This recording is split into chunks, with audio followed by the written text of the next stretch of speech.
is he's always disappointed. Trump is always disappointed in the lack of loyalty in the guys that he surrounds himself with. At some point, all of these guys turn on him. At some point, everyone is suddenly biased against Donald Trump. It's suddenly, that career Republican law enforcement professionals who cannot see themselves voting for anyone except a Republican, all of a sudden, magically, they either get appointed to an office where they're getting a good look at evidence, or they get briefed on something, and all of a sudden, they're biased against Donald Trump. All of a sudden, there's this weird reflex that they have where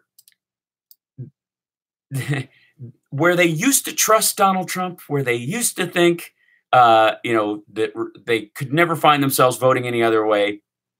All of a sudden, they become, quote unquote, biased against Donald Trump. And the bias grows the more evidence you see.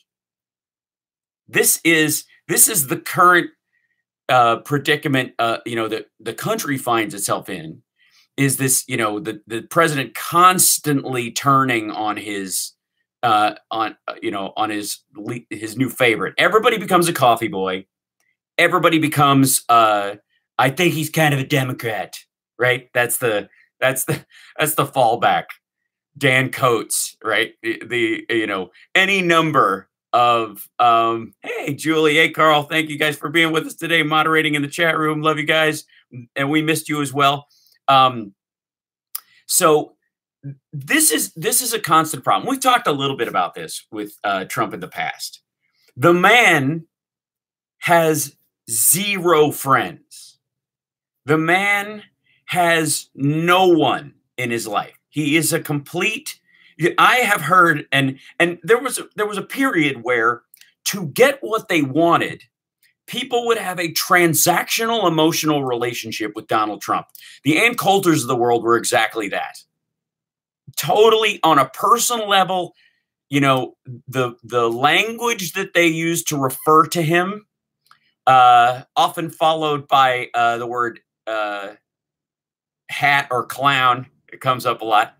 All of them have this kind of operating transactional relationship. Now, that's the only kind of relationship that Donald Trump is actually capable of.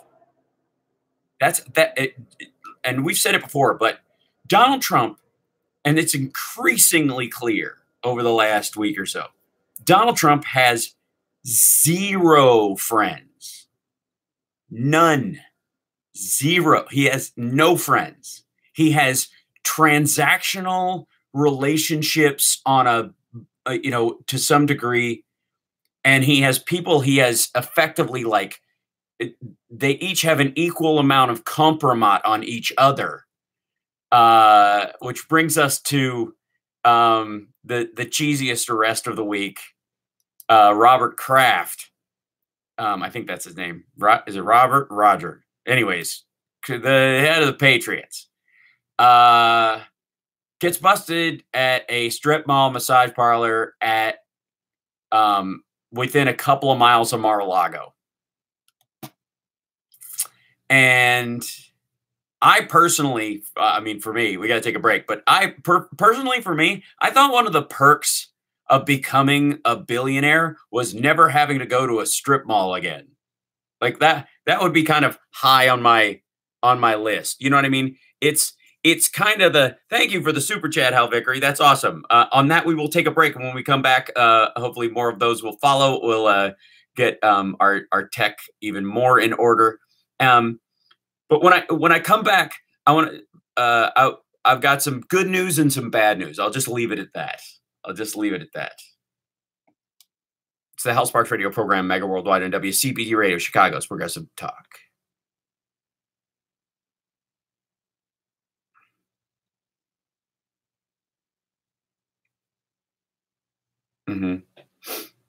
What's happening, people? I'm using the built-in whatever camera stuff they have on YouTube to broadcast today, because my computer was taking like 6 hours to load up. It is so cold here that I think my computer froze. And you know, like we always say that, like, that's you know, it makes sense that let's see. All right. What is happening? Later. You know, we always, the phrase around a computer ceasing to work in a both visual and functional sense is that it froze. But I think this is actually true. Hold on one second. I'll shut this door. It's too bright. It's blinding me. Oh my God, that's way better. Hi. Hi, chat room. Look at that. It does sound like you're coming in via webcam mic. I am coming in via webcam mic. What was your first clue? I can fix that, I think. Hold on. I won't be able to have audio coming from... Oh, I've got to do that. I see. Oh, I know why this is robotic. Okay. Hold on. I think I fixed it. I'm going to fix it. It's true. There you go. That should fix some of the roboticness of that. And then this should fix some of the roboticness of that. And I will, yeah. We'll be back in just one moment. You guys won't be able to hear the transition music, but kind of who cares? Doesn't matter, right? It doesn't matter. Okay, let's see if I can get perhaps a better mic sound. We'll see. Right about now. Hey, check one, check. Hopefully. Hey, is that that might be better. Hopefully. Hey, robotic sound has been gone for 7 minutes now. Thank you. I kind of like robotic owl. It's nice. 14 seconds. You've lost your voice, Lady B. Are you screaming again? Pitiful.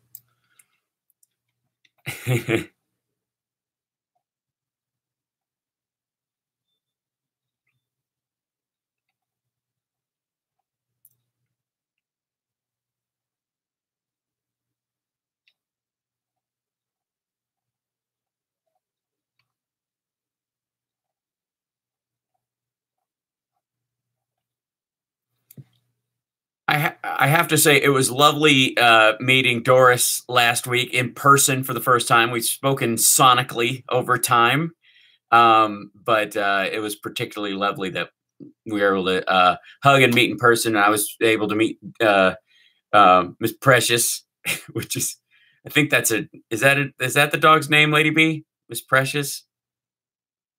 Mr. Precious. Okay, that's any relation to Jamie Gumm's crazy dog in Silence of the Lambs? I mean, it's a little, that doesn't worry anybody. That freaked me out a touch. Anyways, so it is, you know, on the one hand, as we were saying, Donald Trump has nothing but transactional relationships. And it seems to be increasingly true that this is true of everyone around him, that this guy is incapable of relationships, which, you know, because he's such a transactional human being, is probably why he thinks he gets along, quote unquote, really, really well with Kim Jong-un and Putin. Wouldn't it be nice if we got along with Putin? These are all transactional things. If he thinks he can get a win from something and the other person glad hands and slaps him on the back, he is easily manipulated by praise. And this is of no surprise to anyone. Oh, we're going to get to Roger Stone, chat room. Oh boy, are we going to get to Roger Stone. And so when Robert Kraft, the head of the owner of the New England Patriots, billionaire buddy of Donald Trump, gets busted at massage parlor the same week, curiously enough, that the Epstein story was starting to get some legs again. And the you know, Acosta still at a, you know, still has his cabinet position and is, but gave, you know, the story comes out that he gave a serial child sex abuser, a sweetheart non-prosecution deal that also somehow blanketed anybody connected with him, which, considering the profile of the people that he had in his on his plane, including Bill Clinton, I mean, this guy was connected. And I'm not saying, by the way, like Alan Dershowitz was on the plane repeatedly. Alan Dershowitz, who has been a big Trump defender this whole time. This entire debacle, this has been a seedy story for a long time, but it's really operated around the fringes of the internet almost, and sort of the edges of Page Six. And again, you guys know the problem I have with the TMZs and the Page Sixes of the world, in that, they'll chase down somebody who's cheating on their husband or their wife or breaking up, not even cheating, just people in a relationship that is falling apart. They will climb up these people's trees and take pictures of their kids, in preschool and all kinds of stuff, just like massive invasions of privacy for no other reason than just prurient reasons. And yet somehow magically the Page Sixes of the world, the TMZs of the world, never broke any of the Weinstein, Cosby, or Epstein cases. They never broke those stories. And there is no way they didn't know, right? So so this, these two stories coming down in a week, like every time I think Trump thinks he's got a large portion of what's going on in his life buttoned down for a little while. I've got my story. I say witch hunt whenever they say Mueller. You say Mueller, I say witch hunt, Mueller, witch hunt, Mueller. And then whenever they print a story that I don't like, I say fake news, and I point. I say, you are fake news. That's what I got a strategy. What's your strategy for when one of your buddies is busted with a list of a bunch of your other buddies at a massage parlor a couple blocks from Mar-a-Lago, and you're on the passenger manifest multiple times of a plane where a guy got a sweetheart deal, and the guy who gave him the sweetheart deal, to avoid charges of sexually assaulting minors, this guy, the guy who gave him the sweetheart deal, you gave a cabinet position to. Like I said, every relationship Donald Trump has is transactional. Every single one, including his children. Like at this point, the man wasn't there. There's no bonding years. There's no tender years doctrine in the Trump family. There's no, I really need to hold my child so he knows my scent and heartbeat, as a bonded father, right? He avoided that. He bragged about avoiding the early parts of fatherhood, willfully abandoning that connection. So it should be no surprise that one of the reasons he's going to be in trouble, and one of the things that's coming with Michael Cohen this week, and what Michael Cohen has apparently been talking to the feds about in an attempt to take that shocking 3 years down to a year and a half or 12 months with time served. Don't worry, darling. I'm getting to the good news, the good and the bad news. One of the reasons, and thanks for keeping me on track. One of the reasons that he's freaking out this week, and one of the reasons why Michael Cohen has more to talk about, is simply because Donald Trump doesn't even know how his business is run. There is something to there is something to the idea that Donald Trump grew up under the tutelage of his father, buying real estate, modifying it slightly, or being involved in co-productions of giant buildings, after his father passed, in the idea that you're going to pick up where the Trump family business of building buildings left off. That's, you know, you'll follow in his foot. And being around that, my dad's an architect.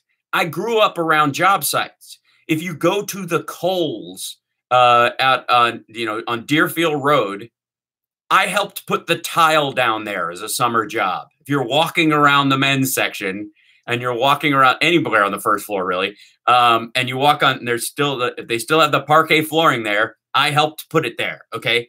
Those were my kind of summer jobs, right?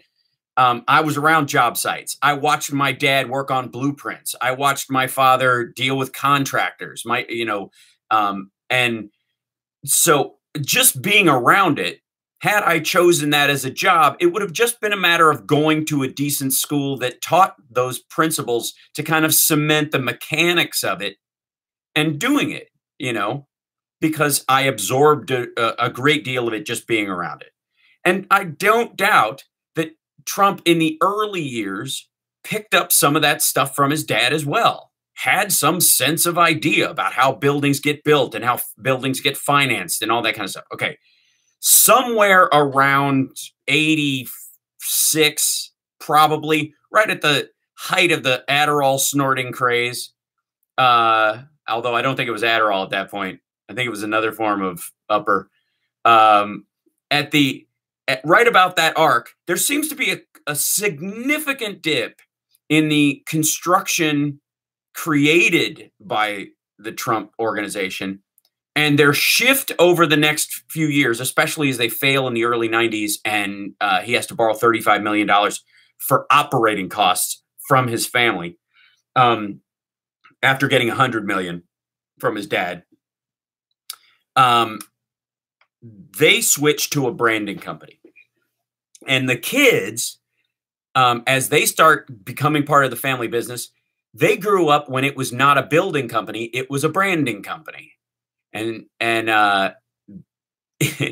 every time they would come into Trump's office, there's story after story of this. They would come in and go, "Dad, I got a great idea. We can put our name on this, and we get a licensing fee, and they put us in here, and we'll do this, and this will be our thing." And he wouldn't even listen to the details. And he'd go, "Yeah, okay, work it out. Sounds good. Love it." And they would just leave the room. They have, I mean, it's a ridiculous. I have to look up the number. I think it's 1,400 LLCs. And 20, you know, like and like 2,000 S corps or some nonsense. They just build a new company for each sub company for each project, and either fleece it or let it die on the vine. And as of last week, there are all the Trump properties along the shore in Manhattan have taken like all 6 of the Trump places have removed Trump from them as of last week. The last one came down. They are a branding company now that the kids grew up in. All showbiz, you know, all hat, no cattle, essentially. This is an all hat, no cattle presidency. We got to take a break. The bad news is, and the good news is, the Mueller probe is not coming out. I don't believe the hype. We'll be back. It's the House Sparks Radio program, Mega Worldwide.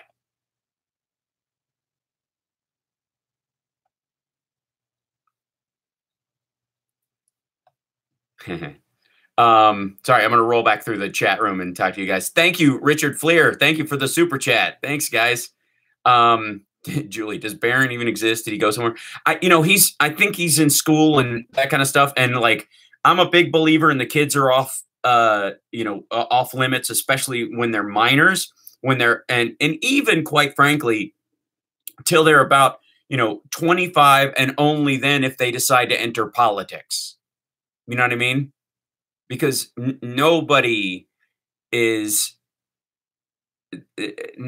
a guarantee of what their parents are going to do with their lives when they go. And I also, by the way, I'm not a fan of the whole, I'm going to consult with my family to see if I should run for president of the United States of America. Like, I'm sorry.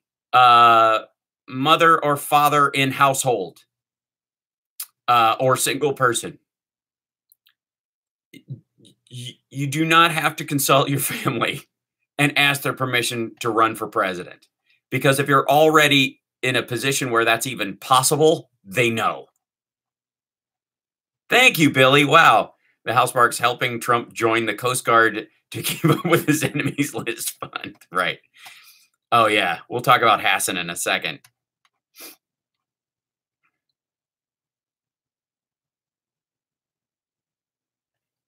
Let's see. Try and overlap these so they don't fall apart so I can still type. The number of things I end up having to do in this craziness. It's crazy. The new AG Bill Barr said that that the Mueller report should be coming out soon. He looks like a diplomat, but he's a hack.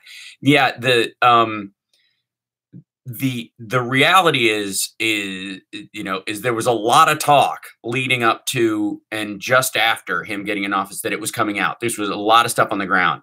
In the last 3 days, as Barr has started to get his briefings on this stuff, that went out the window.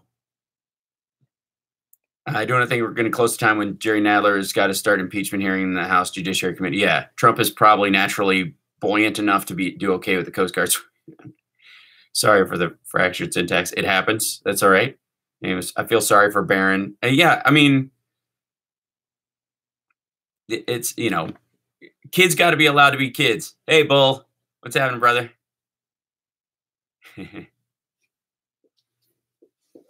You traveling, man? Oh, good to see you. Let's see. All right. Those John Pelosi, it'll be interesting to see what other names are revealed, but the fact that it's the owner of the Patriots is probably the only reason this is news.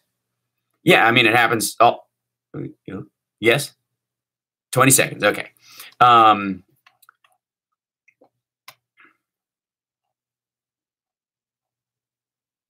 Yeah, there is so much stuff. Like the news is insanity this week.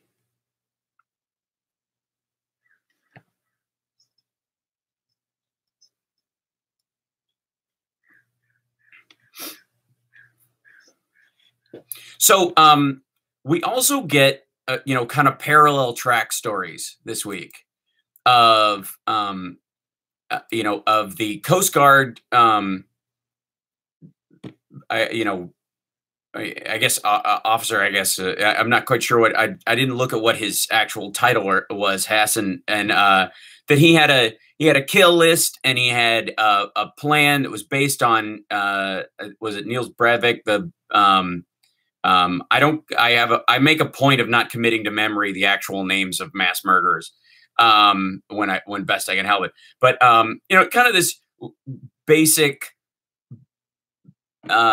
run-of-the-mill and early 90s bulletin board anarchist cookbook kind of psychopath. It's funny, the study after study has come out saying that social media makes us feel more lonely. This has been a recurring storyline. And it seems to apply to everybody. I think it's fairly true that there's this distancing factor. You tend to talk via text or on the maybe FaceTime if you're lucky, but basically without that near connection of another human being, and so it makes people have a tendency towards being lonely. And I think this applies to everyone except Nazis. I think there's an element of where if somebody even marginally famous or with a decent following on social media posts something and they only get 80 likes on it or something like that, there's a little bit of panic you can see them go through, like, oh, wait a minute, oh, only 80 people like my stuff. Meanwhile, what a neo-Nazi crazy person posts something online and 80 people like it, they're like, I have 80 friends. You know, they suddenly like, I have found my tribe. And the internet, um, when it when it's at its worst, brings together um, people who have been, you know, largely disenfranchised, but have overlapping hatreds. You know, think of like the incel community in theory, or you know, like some strands of the alt right, or even you know, and a lot of those, by the way, and this is something we have to be aware of and judicious about. Is that, and I posted this yesterday on Twitter, but I was like, if you have the general feeling that you are being trolled, you're being trolled. In the CIA, they used to have a phrase, or I guess they still do. I don't know why they'd stop. If there is any doubt, there is no doubt. Which is the idea that if you walk in the front door and you're like, I feel like there's somebody else here in the house. Don't second guess yourself. That's enough. If you have any doubt, there's no doubt. Get out of the house, right? That's the kind of like trust your you know, that nagging voice, right? And it applies in social media a lot. And certainly, you know, we have a wonderful chat room, but we occasionally will get some trolls in here, and a good portion of them are not the trolls are not genuine. This, you know, I guess if they're genuine, they're not trolls. They're just, you know, right-wing nutcases or some nonsense. But you get the point. But in terms of the, I guess the greater messaging that's going to be happening, it behooves us all to tap the brakes on a lot of this stuff.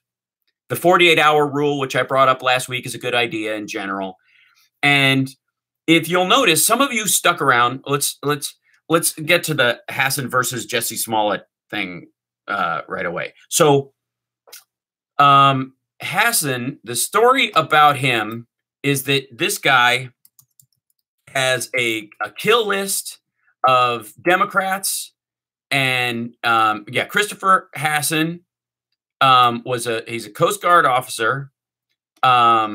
This from New York Times. Sitting in an office in Coast Guard headquarters where the mission is to ensure safety of the nation, Lieutenant Christopher P. Hasson took illicit opiates and plotted terror attacks that he hoped would spark a race war, according to authorities. To outward appearances, the 49-year-old, same age as me, oh my gosh, lieutenant, was a suburban father with a desk job supplying Coast Guard ships. By the way, to some degree, so was BTK. So was Ted Bundy. So before we paint any particular, you know, political group with this guy, in fairness, you have to remember that psychos grasp on to whatever justification they can find, right? And you could, and this guy was a drug addict who was hooked to, on opiates, which affect your long-term thinking. So, anyways, that being said, absolutely encouraged by the rhetoric of the president. So, to outward appearances, the 49-year-old lieutenant was a suburban father with a desk job supplying Coast Guard ships, who was glimpsed by neighbors coming and going in uniform or walking his dogs with his wife. But in court filings, prosecutors said he was also, quote, a domestic terrorist and self-described white nationalist who studied the methods of the Unabomber, Virginia Tech gunmen, and other extremist killers, which basically is, thanks to the internet, easy to do. Stockpiled guns and drugs, also easy in this country. He had apparently bottles and bottles of expired opiates, probably buying them, you know, from people who sell their, you know, their grandparents. After people pass, a lot of times people will raid the medicine cabinet and sell that stuff. It ends up even in the same bottles. It's crazy. Drew up a target list of prominent cable news journalists and Democratic politicians to be killed, all of which, by the way, if you need any evidence that he was encouraged by the words of the president, that Donald Trump had a direct effect on this guy's choice of targets, you need only look to the fact that Maddow is not on his list.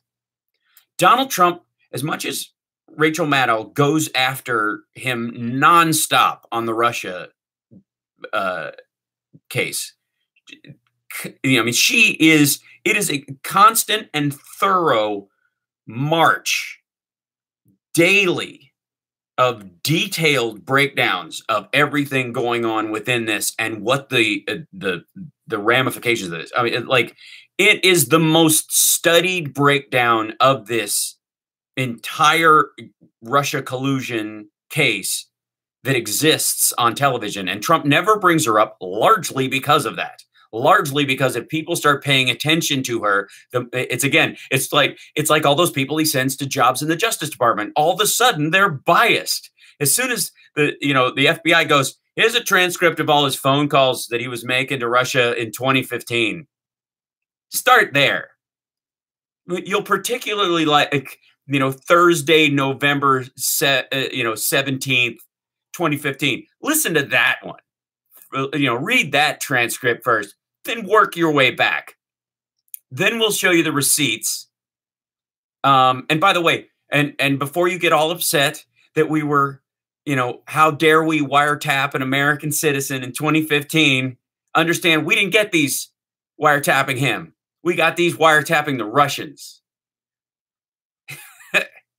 And after 3 calls, we start scratching our chin about people. And after 10 calls, we go to a judge. And they give us a warrant to include them because it's not a wrong number anymore, right? So, okay. So he drew up a list of prominent cable news journalists and Democratic politicians who killed. All of them, including when he wrote the guy wrote Senator Warren's name and presidential candidate Elizabeth Warren's name on there. He wrote Polka Warren, Polka-Warren. Right, basically calling her Pocahontas, which is the Trump reference to her. Okay, and wrote, prosecutor said, of wanting, quote, to murder innocent civilians on a scale rarely seen in this country. Rarely. Why not shoot for the top, dude? I mean, you seem sad. Lieutenant Hasson, who was arrested last week, appeared in federal court in Greenbelt, Maryland on Thursday wearing crimson jail clothes, his hair closely cropped. I don't know why they showed little emotion, blah, blah, blah. Magistrate Judge Charlesby said, let's see, requested whether he could be released from custody until his trial. No, sorry. You don't get to stockpile guns, make a kill list of prominent politicians who are currently campaigning for president against the guy you love. You don't get the guy that. No. You know why? You know why you can't do that? Because even though we're going to keep your guns and your drugs, it's too easy to go get more. And obviously, this isn't an aspect. Until he's convicted, he's still technically, I haven't been convicted of crime. Still buy a gun, right? All I got to do is a little straw man purchase. Okay, so the sheer number and force of the weapons that were recovered from Mr. Hasson's residence in this case, coupled with the disturbing nature of his writings, appear to reflect a very significant threat to the safety of our community, particularly given the position of trust that Mr. Hasson held within the United States government. U.S. Attorney District of Maryland, Robert K. Herr, said. His defense lawyer, Julie Stelzig, depicted him as a loving husband and father with no criminal record and 28 years of military service. He called the cache weapons with that federal agents found in his basement, including high-powered rifles, assault rifles, shotguns, and pistols, quote, modest at best. Again, that's the new standard, by the way, guys, for having an armory in your basement preparing for the great day of the rope. Modest. That's 4 assault weapons and 6 handguns and rope and tarp and I guess cans of beans for, waiting out the nuclear war that you triggered personally. And said that in a country with an estimated 363 million guns, it was unremarkable for a Marine Corps veteran like him to own 15. By the way, that's true. That's true. By volume, that's not uncommon at all. It is uncommon, however, to write up a kill list and describe how you're going to use those 15 weapons to start a race war. That's the unusual part of it. Here's the problem. Hasson is a legal gun owner. He is a lawful gun owner. He's a law-abiding gun owner. These are the phrases we always hear about who's going to be affected if anybody looks into who can purchase a gun, why and where, why keeping track of ammunition, all those kind of things, and going, hey, guy, nice to meet you. Is there a reason why you have 16 military canisters full of high-powered armor-piercing bullets? Any reason why you're starting? We just want to know. I mean, you're technically allowed to have it, but after somebody buys 6,000 rounds of them, we kind of come by for a wellness visit because the neighbors would like to know when you expect to start throwing this lead around. Because we have a society and people would like to get on with their business without having to go, oh, a guy just walked into the office and shot everyone up. We got to take a break. I was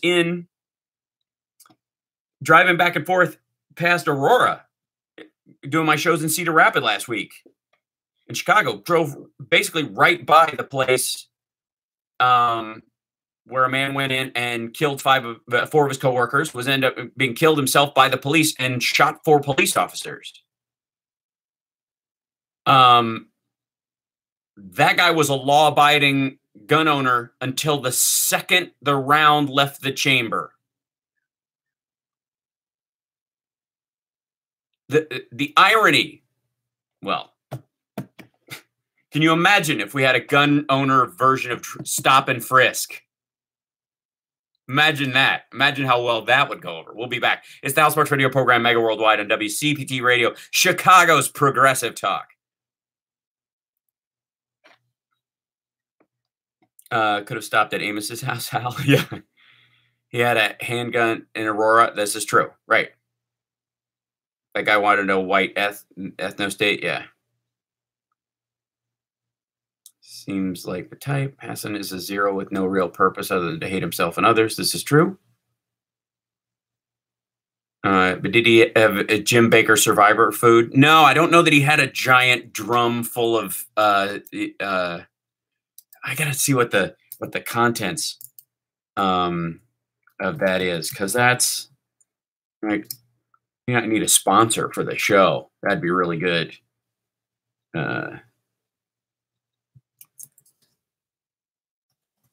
What do you even put Jim Baker food canisters? There it is. Emergency food buckets. Wow. They don't even, oh, it's just sad.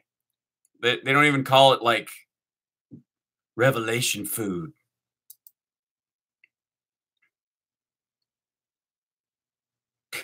Drop kick me Jesus through the goalposts of life. Augustin Farms 30-day fiesta bucket. They've got, okay, all right. First of all, it's the Jim Baker Rapture Survival Bucket. Illinois, you mean revoked? Did Bruce, does that mean Illinois revoked that guy's permit before or whatever? How about the paint can full of meat? Sorry, you were so close to it was living there too terribly. However, yeah, I could imagine that Jim Baker food is intended for people who don't get raptured. That's the weird part, right? It's literally left behind. It's like a lunch left behind. It's a left behind lunch. Fox Sewer said Hasson was just a crazy guy. Hasson is a crazy guy. But here's the thing. There are lots of crazy, murderous psychopaths of all stripes, by the way, running around. The difference is this guy was weaponized by the president. Thanks. Well, let me talk about that when we come back. Okay.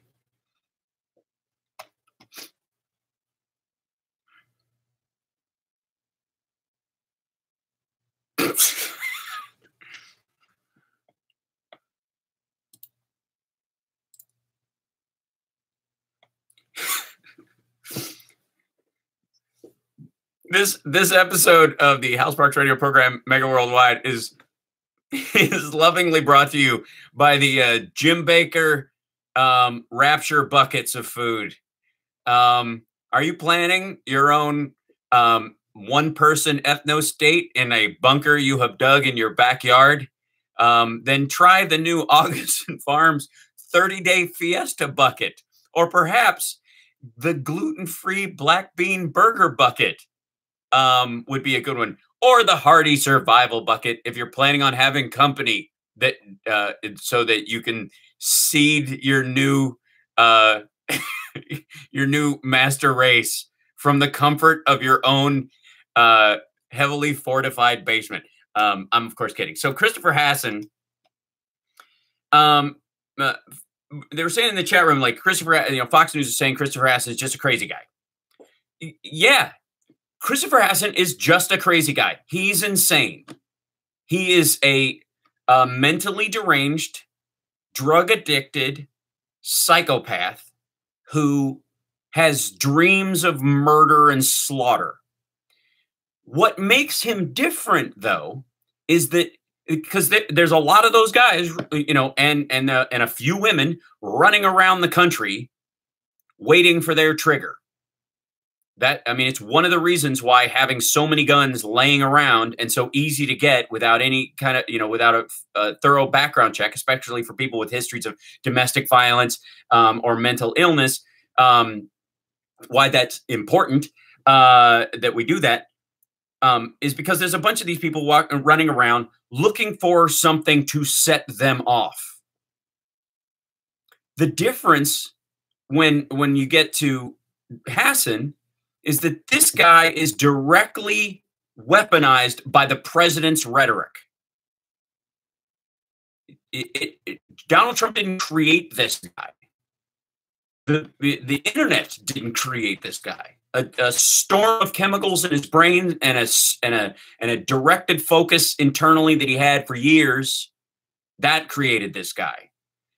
What Donald Trump did with his rhetoric was grab him by the shoulders and point him in a certain direction. And you need look no further than the man's kill list to know this. That's why it says Polka Warren instead of Senator Warren or Elizabeth Warren. That's why Maddow isn't on the list, because Trump doesn't talk about Maddow. This guy only fixates on people he sees as an affront to Donald Trump. Because Donald Trump talks in terms of, the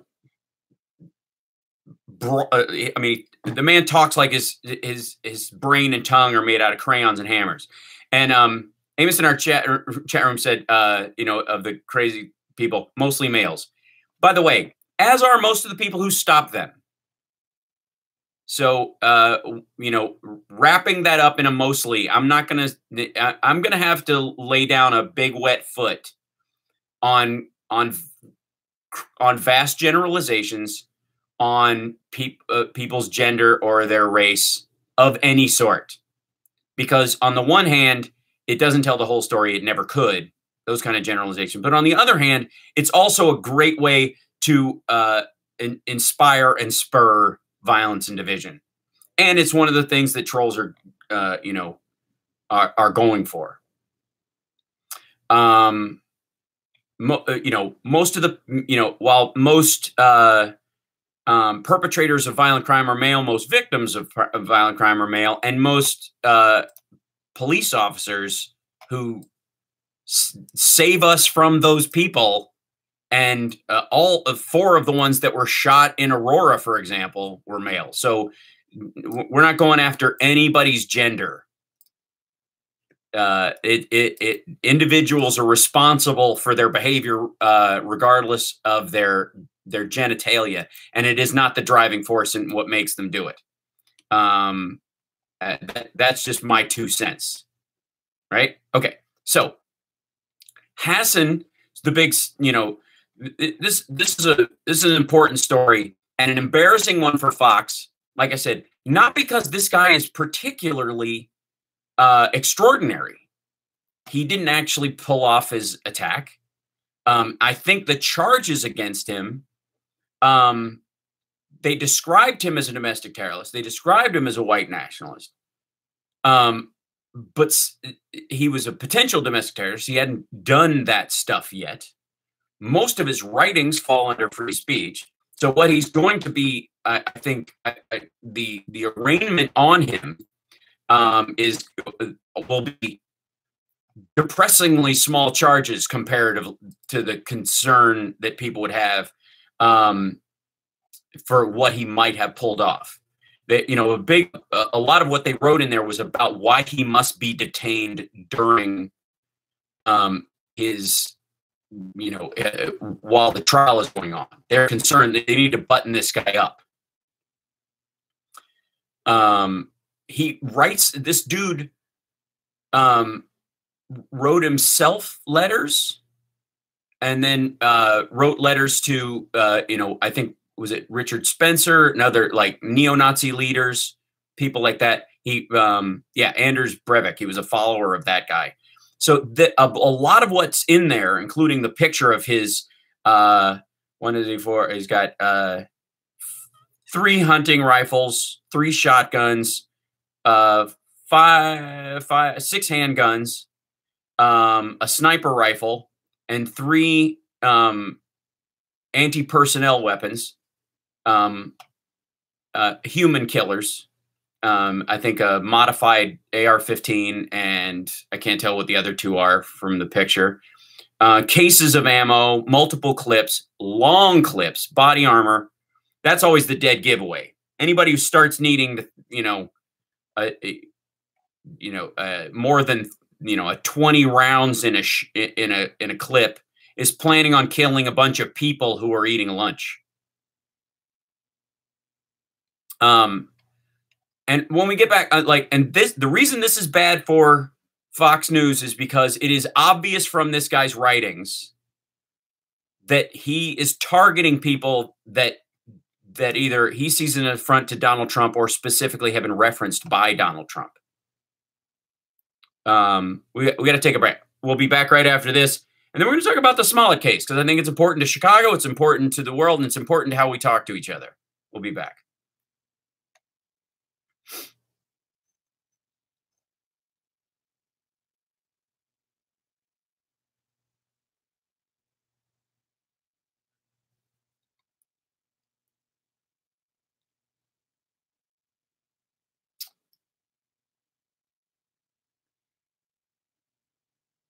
Yeah, so this guy, oh,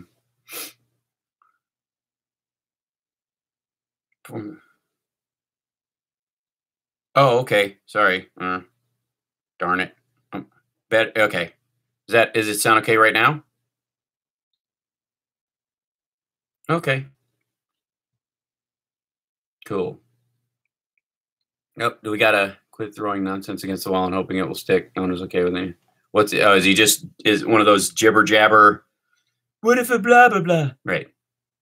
So but then they always let's see. No one said that violence against Trump or the White House is okay. Yeah, no one. Of course not. Why does Trump ignore Rachel Maddow? Is he afraid of her? Yes, I think that's exactly why. That is precisely why Donald Trump does not talk about Rachel Maddow, because he's afraid of giving her attention. It's one of his few areas where he's like reticent. And you'll see him start sometimes, because he starts, what he does is he says MSNBC. They've gone crazy, MSNBC. Like, he doesn't have a problem making fun of Joe Scarborough, obviously, or Mika Brzezinski. He certainly doesn't have a problem throwing almost anybody else on there. But for whatever reason, don't forget to like and subscribe. Give us a thumbs up if you like the show, and that helps us out. Give us a thumbs down if your soul is empty and you're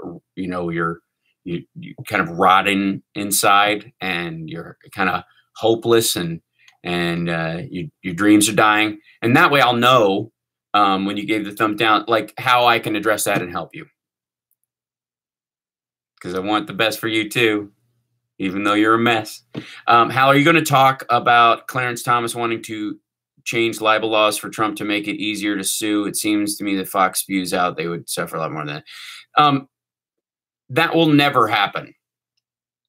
I mean, It just won't. There's no way. Won't happen. I mean, it's one of those things, like, that's just something you say because Trump likes people who he thinks have his back, even if it's completely ineffective. I mean, his wife is Thomas's wife is like one of these Freedom Caucus. What was the group? You guys all know the group she was part of or whatever, like basically fighting against Obamacare and all that. Like, they operate in those corners. They're looking, they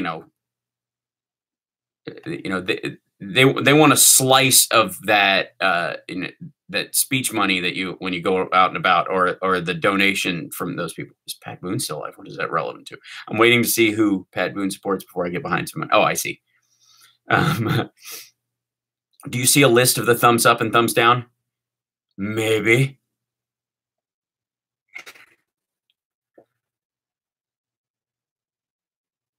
No, give it, oh no.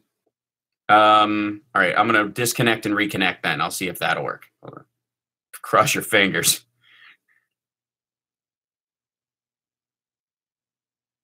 Connect you rat. Okay, I'm back. Hello, check one, check. Is that better? Oh, good. Yeah. So sometimes it works. Yes, he's advertising walk-in bathtubs. Yeah, we got to do a walk-in bathtub. Don't just bathe yourself. That's what my grandmother needs. A walk-in bathtub. It's good for you. And you sit there. Oh no. I think it might be me yelling. Oh no. Why is that? Check. I hope it's better. I don't know. Oh, okay. All right. Am I coming back? Okay. Yeah. Yeah. Walk-in freezer. Get it to go with your walk-in bathtub. Get a walk-in freezer, and you go. It's hot and cold therapy. It's good for you.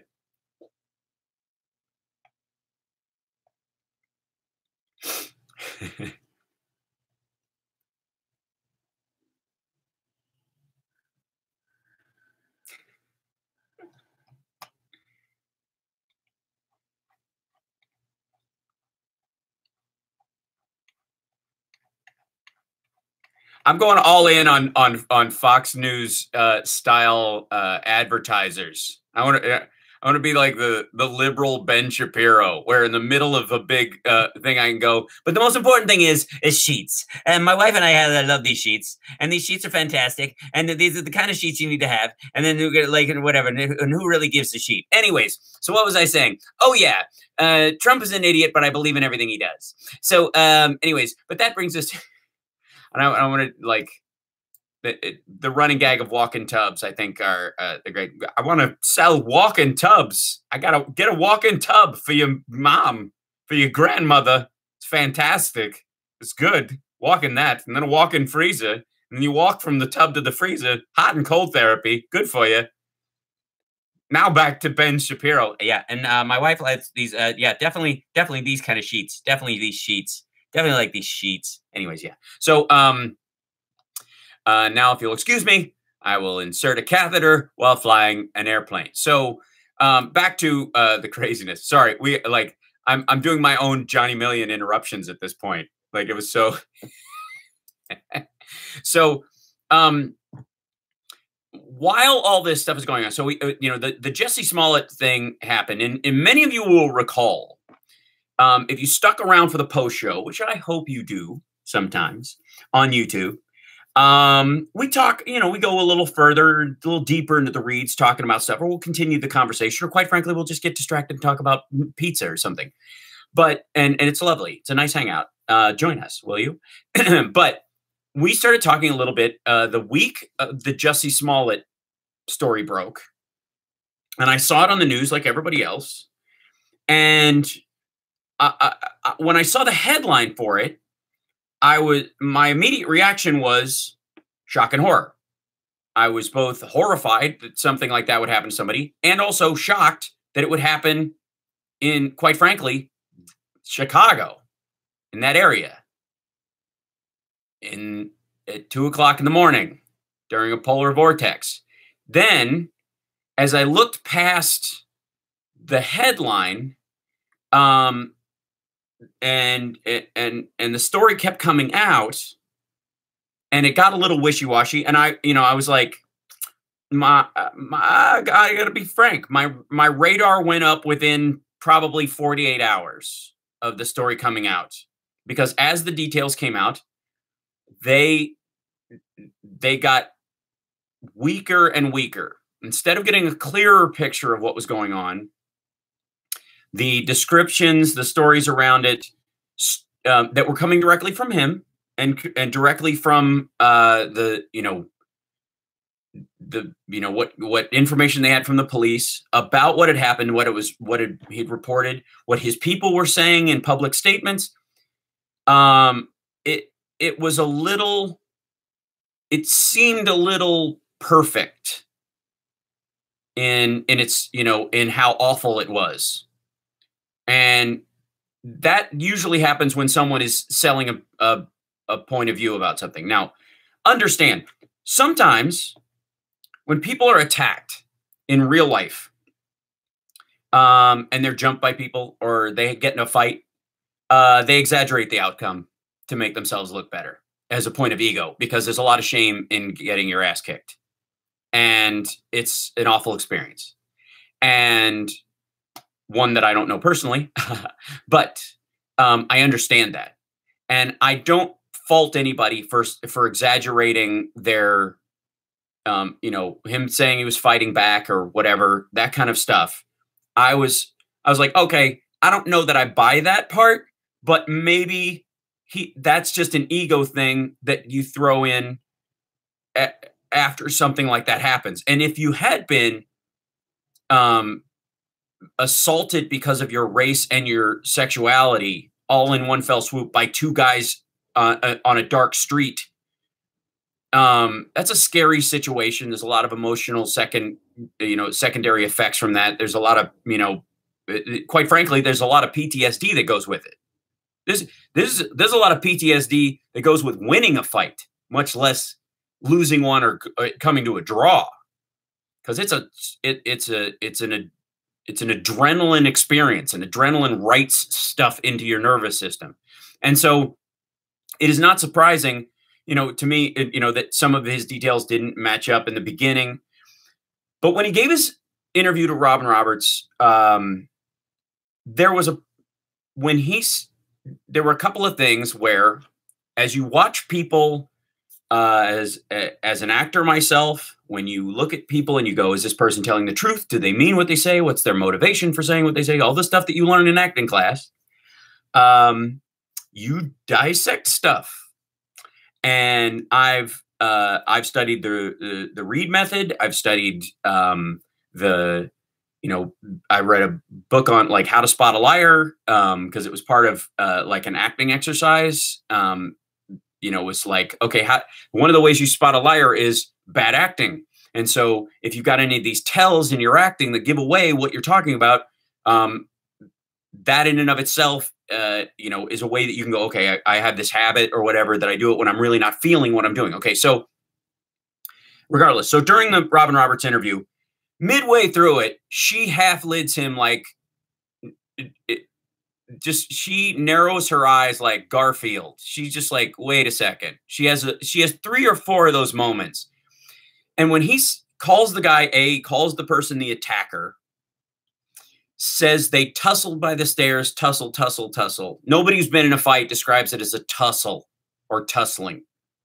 You don't tussle with someone. That's describing what you're going to do with someone. If you go, okay, what we're going to do, like crappy fight scene, badly choreographed, you got to go like, I'll throw a right punch, you throw a dive, then we'll kind of struggle, and then we'll go over here, and then that's descriptives that you would use as an actor when you don't have time to choreograph a real fight scene. It's true. That sounds like set talk. And to call somebody an attacker, your attacker, my attacker, is very weird. It's very weird language. Now, again, somebody could set you up before that and go, Somebody could have just put that word in his head, and they're going, look, remind them. I mean, tell him what you saw. Tell him what happened. Tell him the attacker was coming at you. You hit him. Tell him what happened. But, you know, you were attacked, and the attacker did this. And he's parroting secondarily what people said through that. That happens too.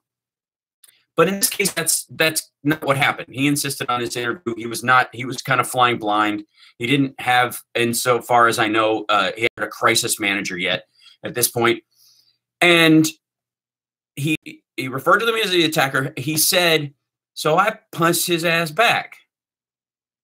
At that point, as a male who has walked alone on the streets of Chicago, I call BS at 2 o'clock in the morning. I call BS.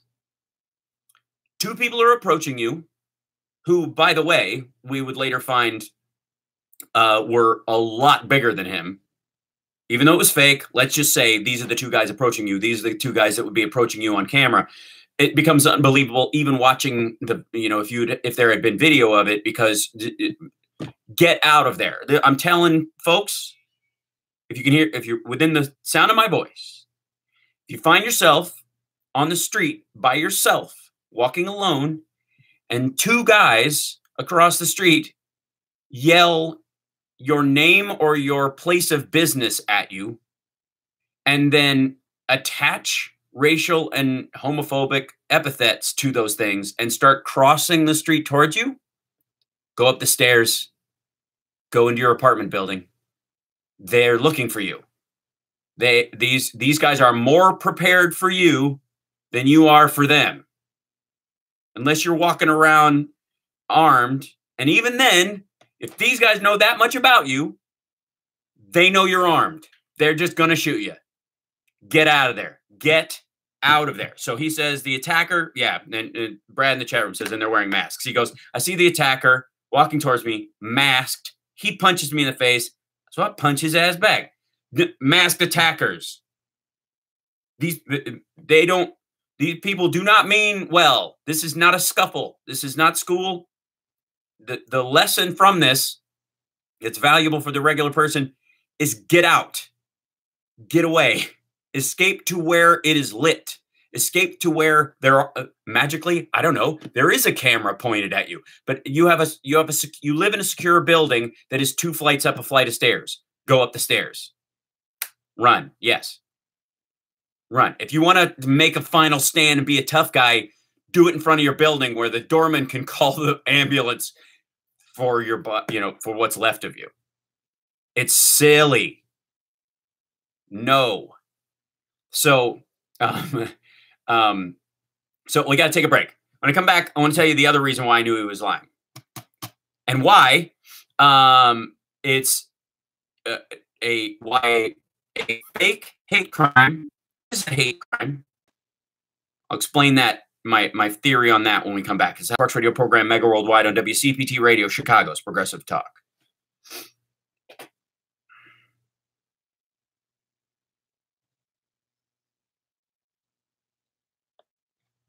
QAF laughing, other stuff. He was making 60 grand an episode and wanted 80 or something, or 100 an episode. They're in their 5th season. They're 2 episodes away from the end of that. He sent the letter to himself. They didn't give him a raise. They offered him security. He turned it down because he sent the letter to himself. He knew he wasn't really in danger. And so, because that didn't work, yeah, now he's making 0 an episode. Yeah, they kicked him out. And so after the letter didn't do well, he planned this BS attack. I'm still on the fence about whether he intentionally had the attack happen off camera so they could just hand him the rope. I'll put this around my own neck. Okay, you guys run that way. See you later. And then he punched himself and hit himself with his keys, which is what they think, so that he'd have a scrape. Like he just took his keys and smashed his face like that. And then, I don't know if he bothered to hurt his own ribs. I don't know what the deal was at, because whatever. So, yeah, theoretically, whatever he pulled up, or if he thought there was a camera that was actually functional there, and he thought it was going to, like, this fake attack that they rehearsed would be on camera, but it would be crappy grainy. He knew that this camera wouldn't see it, but the one across the street would see it, and it would be so bad they would never catch these guys. And he wasn't going to call the cops. He was just going to go, I was attacked, and then go, I don't want to press charges. I don't know what's going on, whatever, that kind of stuff. But his manager made him called the cops for him and screwed up the whole thing. And Empire Fight Club, don't talk about it. Wonder if Empire needs a white girl to mix things up. I work for 40K and yeah. No. Yep. Okay, great. I'm going to finish this thought, and then we'll take the callers in the next segment, I think.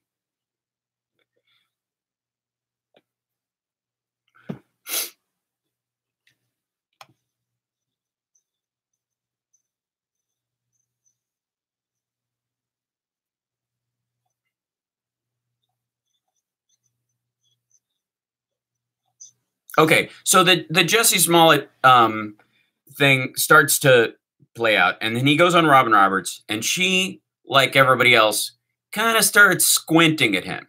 And there's a story in the news that after he left the studio, the staffers there, and more than likely Robin Roberts herself, although I think she was, trying to play the stable journalist and go, I listened to what he had to say. He was very passionate. He cried several times. We'll see how it plays out. But this is obviously a very,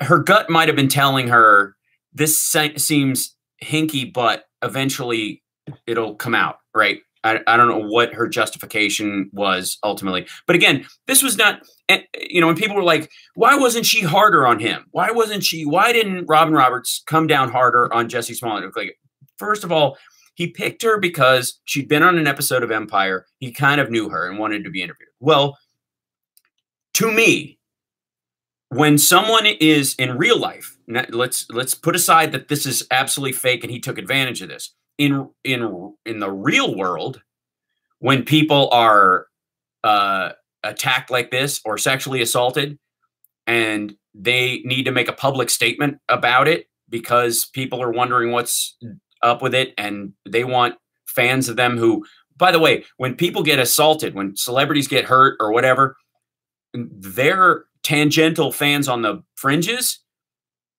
Some of them engage in self-harm. There's all this extra stuff that you're not, most people, civilians aren't aware of, who aren't in the celebrity world, right? You get death threats, you get love letters, you get people, I had a woman when I was on Talk Soup who would steal things and mail them to me because she thought, like, clothes that she thought I should wear. Completely nuts, right? And Tom used to always joke, like, she's just a bus ticket away. Like, the idea that she's going to snap one day because you can't write letters back to her because she's crazy and she's mailing you stuff that she stole that still has the security tag. So I have this picture of this woman, like, stealing stuff and running out of the store and shoving it in the thing and into a mailbox. It was the weirdest thing. Happened all the time. So there's a lot of this stuff that you have to think about. When a celebrity goes through something big, a lot of times you do have to make a public statement because of the long range effects of that experience on the people that pay attention to you a lot. And everybody that's even marginally famous has a decent number of those people. Especially if you're, in the case of Smollett, being gay in real life and playing a gay character, and it being pivotal on Empire because black characters are even more rare than gay characters, quite frankly, of any other race on television. So it's more, it's more impactful, more meaningful, more precious in that regard. So you got to make a statement sometimes, even if you don't want to. And the best situation for someone who's been assaulted or harmed, oftentimes, if they need to be interviewed, is to be interviewed by somebody they know. And if they do know somebody in the press, because they've run into them, they're going to want to sit down in front of that person. Okay. And there's nothing wrong with that, because this is an assault victim being interviewed. This is not an interrogation. The idea that it is an interrogation because everybody, 2020 being hindsight, everybody can look back and go, how did she not? Okay, she's interviewing an assault victim, and she's doing it from the point of view of, this guy wants to talk to me because I've met him and he doesn't. It's a touchy, painful thing for somebody who's been assaulted, and I don't fault her for not being prepared to go after him. That being said, midway through it, they knew. Robin Roberts and her crew, all of them, when he left, they were like, their BS meters were peaking. They're like, this is bad. Then the funniest thing happens. There was something that was genuinely, that was Mel Brooks level comedy.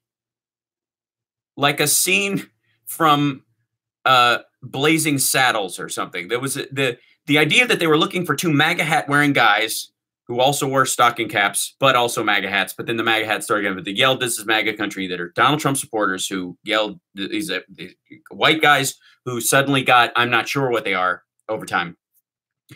They find a picture of these two guys, and it's two shirtless, like black fitness models. These guys are ripped and they're huge. And they are of Nigerian descent, but they're Americans. They were born and raised in Chicago. So clearly we're on their side. But just the comment, they couldn't find a shirt, a picture of the two of them together with shirts on, or just refused to. When you're expecting a shot of like two Covington kids, right? Two smirkers. And here come, they put this picture up. It was the comedic hammer that this absurdity needed. It was so insane. The visual arc from that, which suddenly, that was the dam breaking. That was when everybody started chipping in this. Now, I said the first week of this, that when this started happening, after about 48 hours, I was like, I'm a little on the fence about this. So I started looking at black YouTube channels and black Twitter, of which there are a lot of, like, specifically, like, some of them are just like gossip about shows and that kind of stuff. Some of them are political, but there's a lot of really good content out there. And I mean, and a lot of really bad content too, I suppose. But the word around, because I was like, how is this being heard?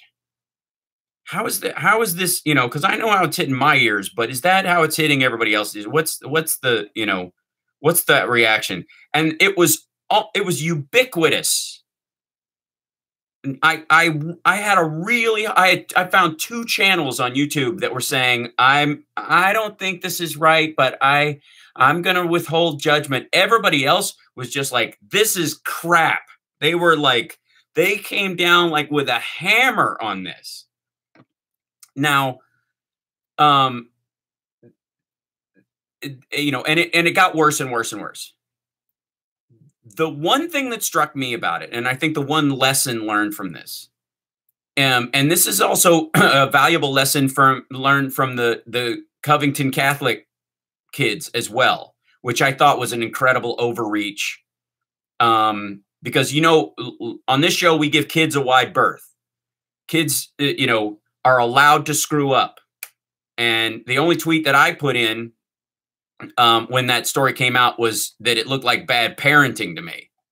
And because the woman was, his mom was clearly, a Trump voter with that kind of linguistic base in what she was talking about. I was unaware of some of the details at the time. And after filling the part out, that what she was referring to in her complaint was the Black Hebrew Israelites who were yelling the N-word and were yelling anti-Semitic and anti-gay stuff at the kids, including one of the black kids who was with them. And the idea, and that Nathan Phillips came upon this either by choice or by accident and decided, in between these two groups, the white kids are wearing MAGA hats. they must be the bad guys. There's no way that the other guys could be the bad guys. And approached them, wandered in. He didn't stand in the middle and try to make peace, as he said. He wandered into the crowd specifically and was just basically pushing them back while his friend yelled swear words at a bunch of 15-year-olds. You don't do it. You don't do it. You don't do it. Kids can be jerks. Kids can grow out of being jerks. And you don't make them, you don't make them grow out of that through vilification and the like. You just don't. Period. I got a hard line about this stuff. So when it came to, like that story, I'm like, you got to tap the brakes a little bit. But, I was like, I wonder how this is being sort of, absorbed. And the reality is it wasn't being bought nearly anywhere. And it got worse and worse and worse. Here's my point before we go to break. We're going to take callers right after this break. If you fake a hate crime, you obviously make it harder for people who experience hate crimes in the future, because in the same way that when Susan Smith drove her children into the lake in her car and they were drowning as she went to the police and said, some black men stole my car. And so because she does that now, because she did that, the effect was not on, it was obviously a horrible effect while they're running around looking for two imaginary black men. But the end result was that when a woman comes into the police department and goes, my kids are missing or my car's been jacked by whatever, they now have to go, excuse me, miss, tell me about where your children might be. Where, like, do you have any reason to hurt your children or whatever? They have to ask those questions of every mom who comes in because of this woman lying in the first place while those kids are in danger. While the trail is getting colder. So, the same thing applies in this. We got to take a break. We'll be back.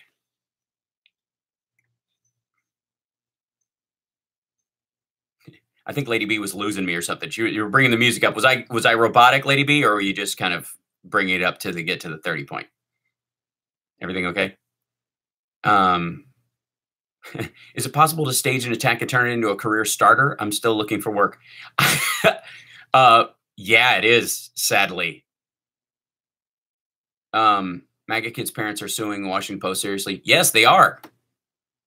Yeah. And he'll win.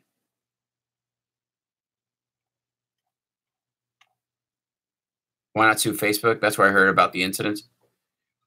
Because Washington Post, I think the basis of theirs was that, like, Facebook is just a social media site, and it's, yeah. Oh, okay, cool. All right. Is Lady B okay? Did she have to go somewhere? She all right?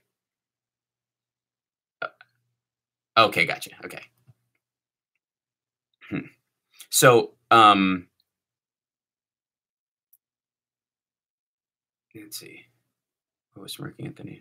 Did anyone catch the other kids act as MAGA boy was smirking at the Native American gentleman? Yeah. I also caught Amos, the guy who was with Nathan Phillips, who was screaming at the kids and swearing at them as well. Like, they're kids. This guy was an adult.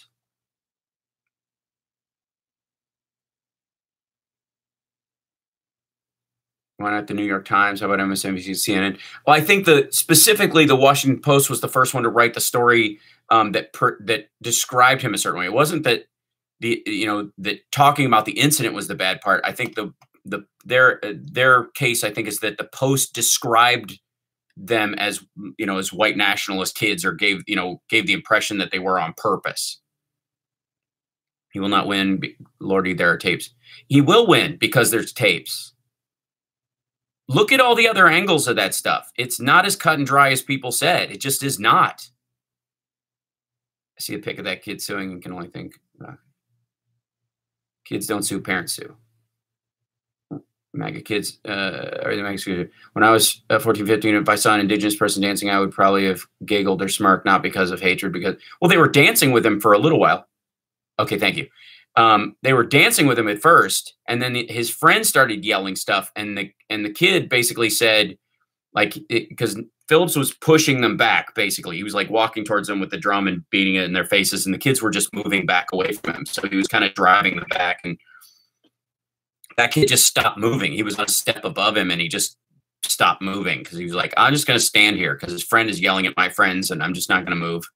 Like, it wasn't this horror. I mean, public property is for all, not just for kids to hide and to be comfortable with things. I will not familiar with them. Yeah. Robohal. There is no basis to sue. Yeah, there is.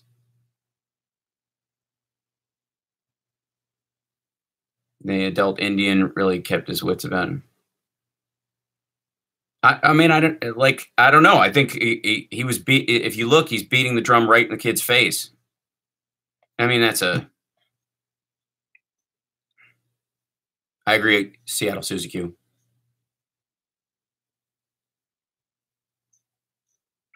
Welcome back. So I'm going to grab these calls in a couple seconds, but I want to finish that thought on the Smollett thing. So when somebody fakes, hoaxes a hate crime in any way, it hurts on a couple of fronts. Two big ways. One, of course, being, and the one that came up the most, and I think people have brought this up, that, people who will be less easily believed in future if they come and say, I was the victim of a hate crime. And in the case of I don't think the police will act that way. The police don't in general.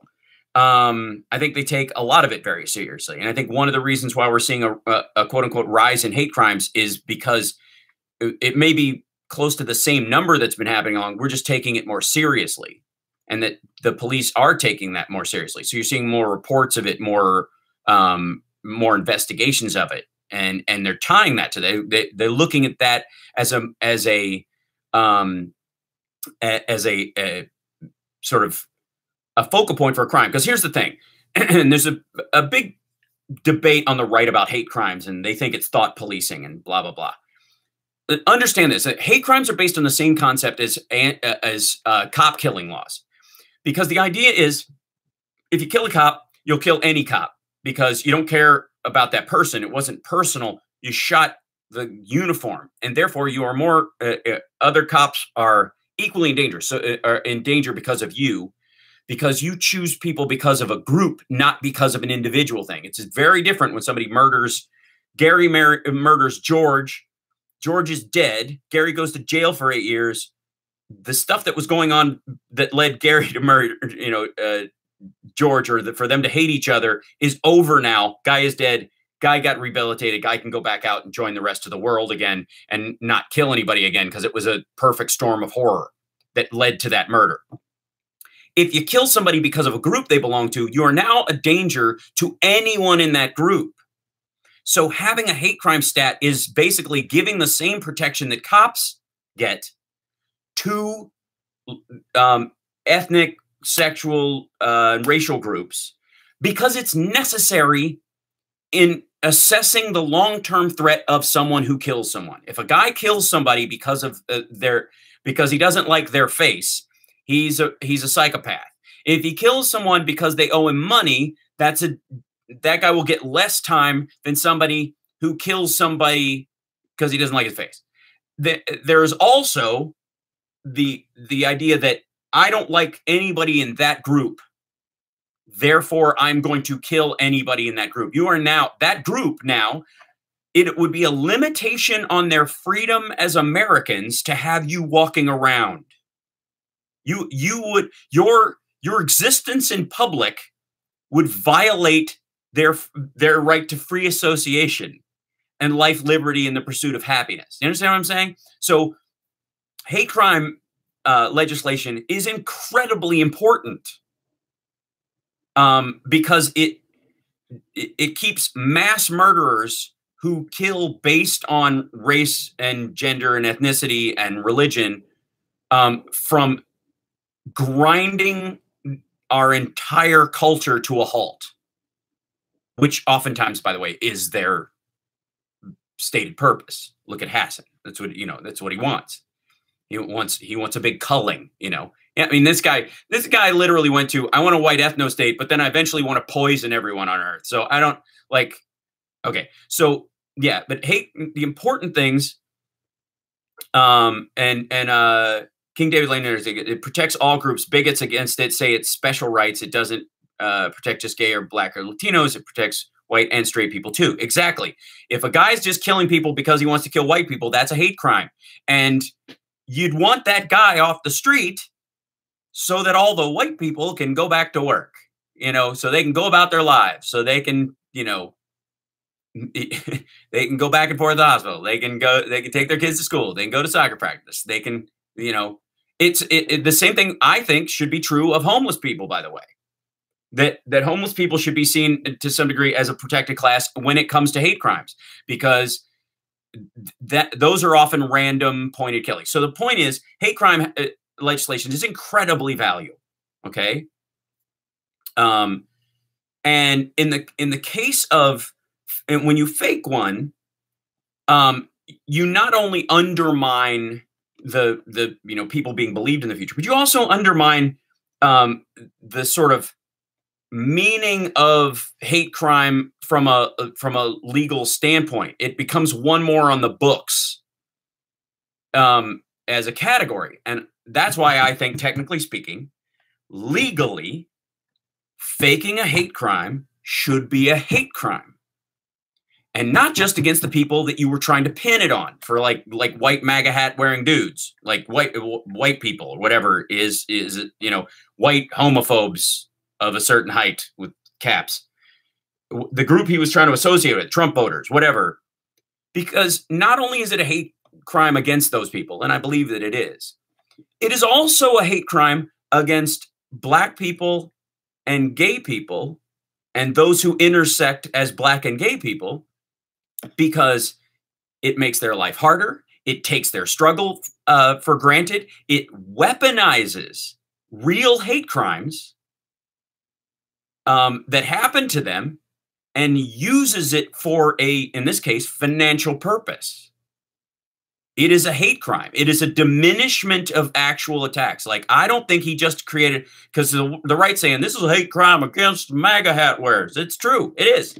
It's a hate crime against white people. It's also, though, a hate crime against gay people and black people, because you are weaponizing the struggle that legitimately they go through, which is hateful and dangerous. And God forbid, during the time this all went down, because he never planned for these guys to get caught, that somebody sees a guy in a red cap walking in Chicago, not a MAGA hat, doesn't matter, sees him from behind, walks up and hits him, knockout game, shoots him, whatever, in revenge for what happened to Jussie Smollett. Or that guy does get struck, is armed, fires back and kills someone because of an artificial racist divide that was created for financial purposes. That's a hate crime.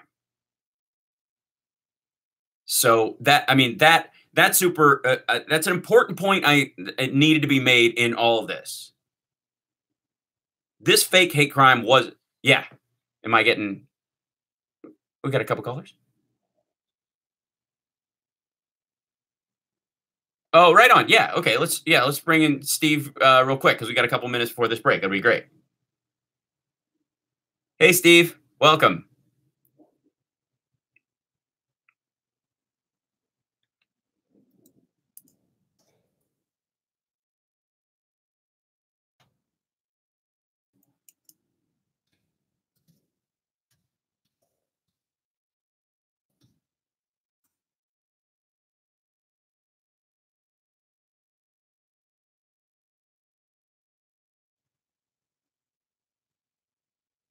Right.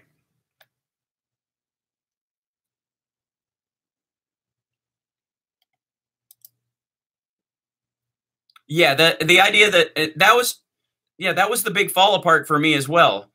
That they're MAGA hat wearing guys at 2 o'clock in the morning in Chicago walking around, carrying a noose and bleach, which freezes at 19 degrees, but it's -10. Okay. And they know him. They know not only that he's on Empire, but that he plays a gay character or that he's gay in real life, but they know one of those details enough to yell it from across the street while he's wearing winter clothing at -10. Like, it's a farce. Like, and yeah, so continue.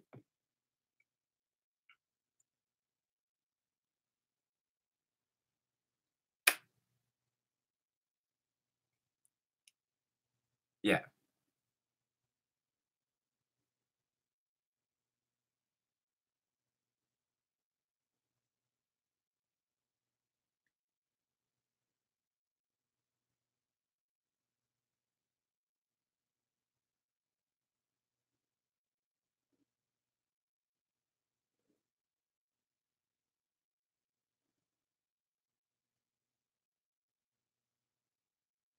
Oh, he approached he so yeah, I agree. Like, there's no, he needs to throw himself on the mercy of the court to get out of there, but he attempted a version of that during his bond hearing where he said he has an untreated drug problem.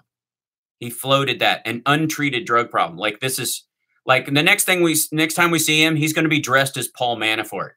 He's going to he's going to come in, gray hair with a fake cast on, saying somebody stole one of his kidneys. I appreciate the call, Steve. We're going to take a break. We'll be back right after this. It's the House Parks Radio program, mega worldwide on WCPT Radio, Chicago's Progressive Talk. One more call after this, but also I want to talk about why a fake sexual assault is worse than sexual assault. Follow me on this one. We'll be back.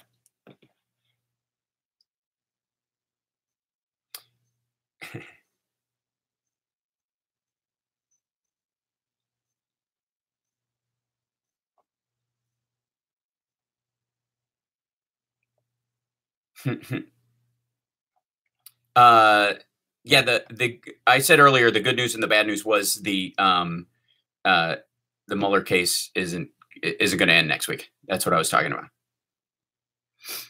That's okay. No. Yeah, no, it's good.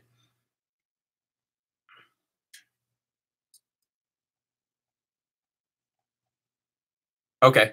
Sounds good. I'll finish this thought and then we'll go to the Coast Guard guy and then we'll do the impeachment to kind of finish out. Cool.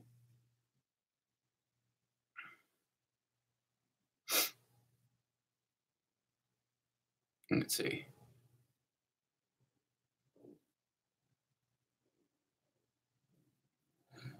Yeah. Okay. So sorry, chat room. There you go. I want to catch up on this because this is obviously a lot to unpack. Even the mayor Rahm said he should have gotten a new manager if he wanted a raise. Jussie was stupid and immature.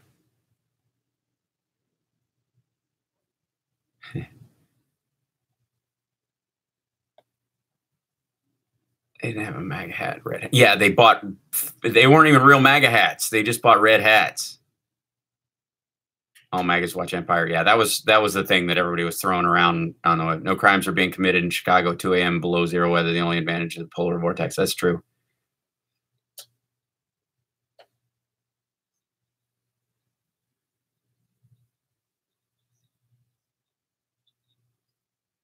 Oh, no, I didn't. From who? Okay. Okay. Excellent. Okay. Okay, great. Okay.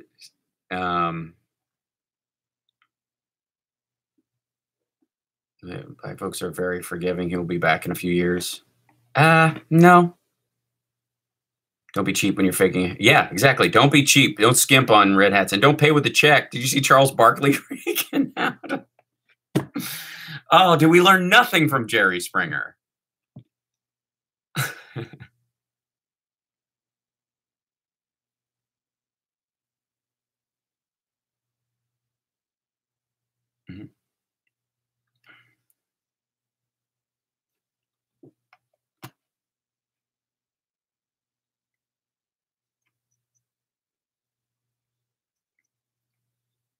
So along the story of, why, faking a hate crime is a hate crime, and it occurred to me as I've been, kind of as we've talked a lot about the Me Too issues and some of the back and forth about that, and the Rolling Stone story, which obviously got a lot of press and then bad press.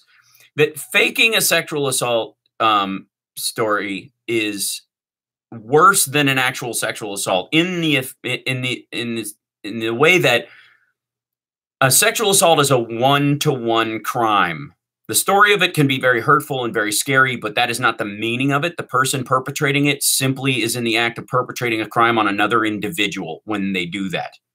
When a person fakes one, though, they are detrimental to the ability for other people to get help. When you're talking about people not believing victims, that's always an uphill battle. Especially when it comes to sexuality, especially when it comes to the fluidity of human engagement, and when it falls into a he said, she said, every fake report is a thumb on the scale for he said.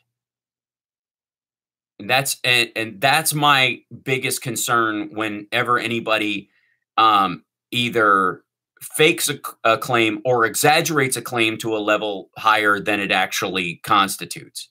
And that's why it's important.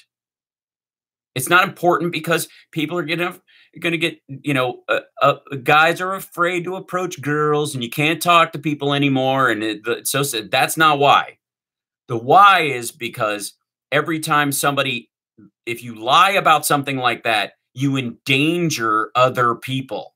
You not only make it harder for victims to be believed when they come in for the reasons previously stated, you also encourage the maniacs out there who think women deserve it and are, the misogynist monsters who actually commit these acts.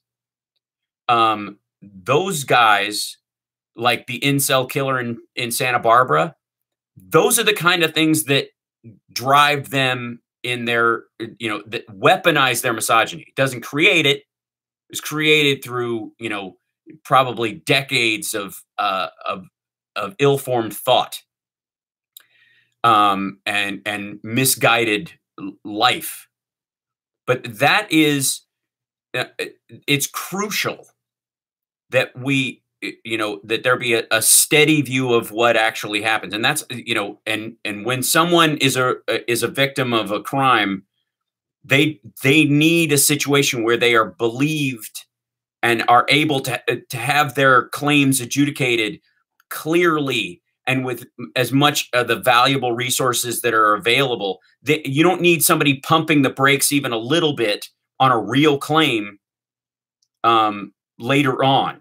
So because of something somebody did. So like I said, faking an assault claim is actually worse than the actual assault because it affects an untold number of victims. So don't do it. Ever.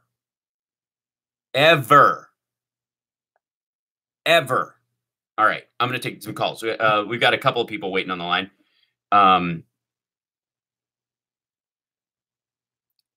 Oh, great. Oh, yeah. Talking about Hasson. Hey, George, welcome.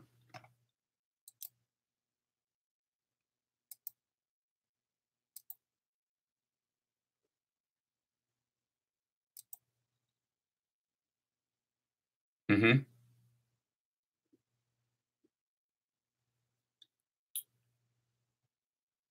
Right.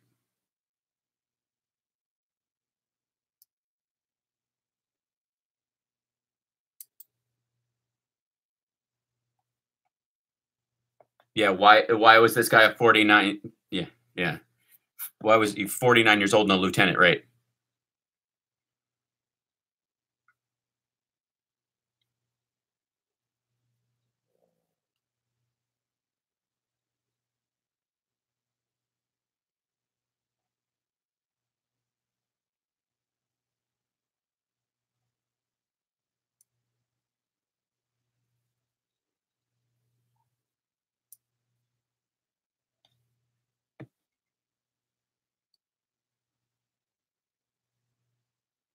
Hmm.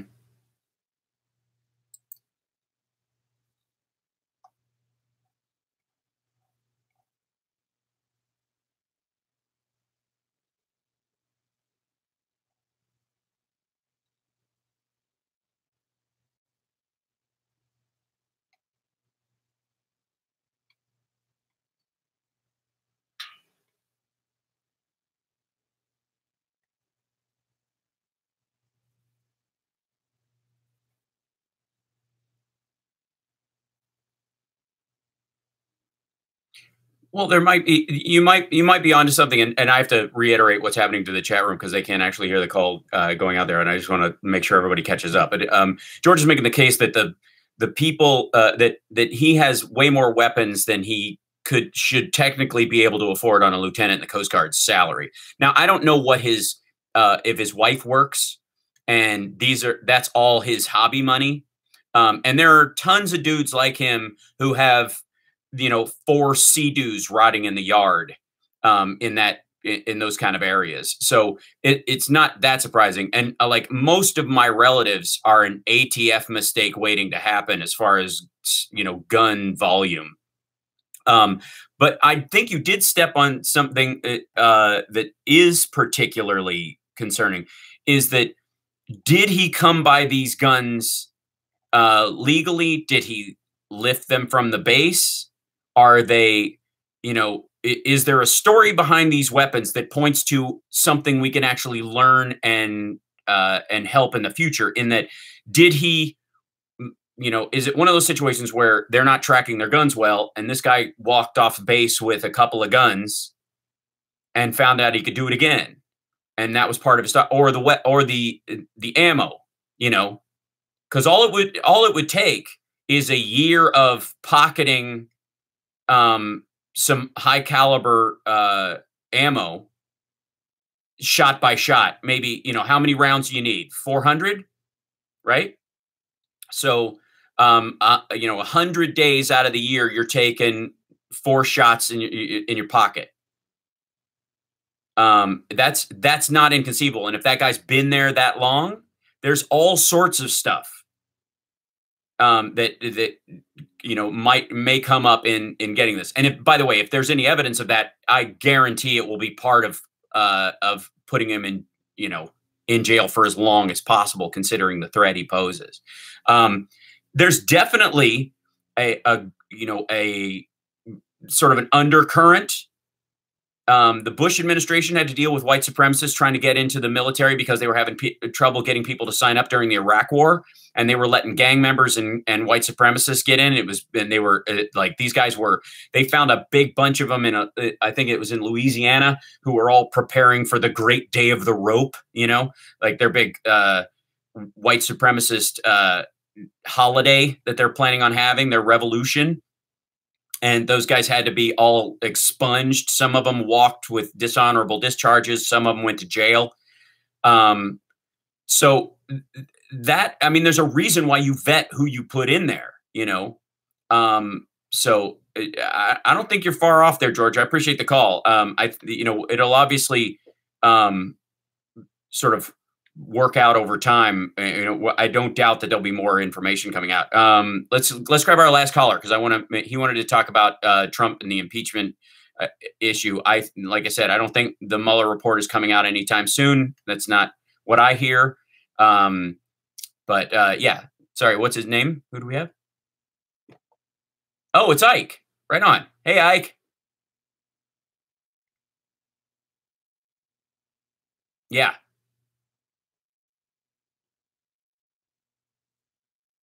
Yeah, 2 guys beating you up on a late night street. You're not just going to have a bruised rib.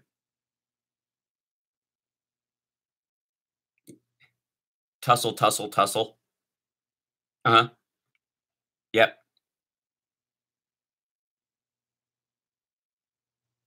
That's a good point.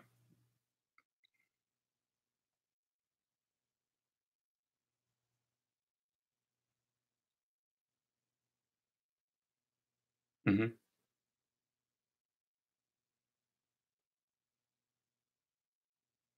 Yeah.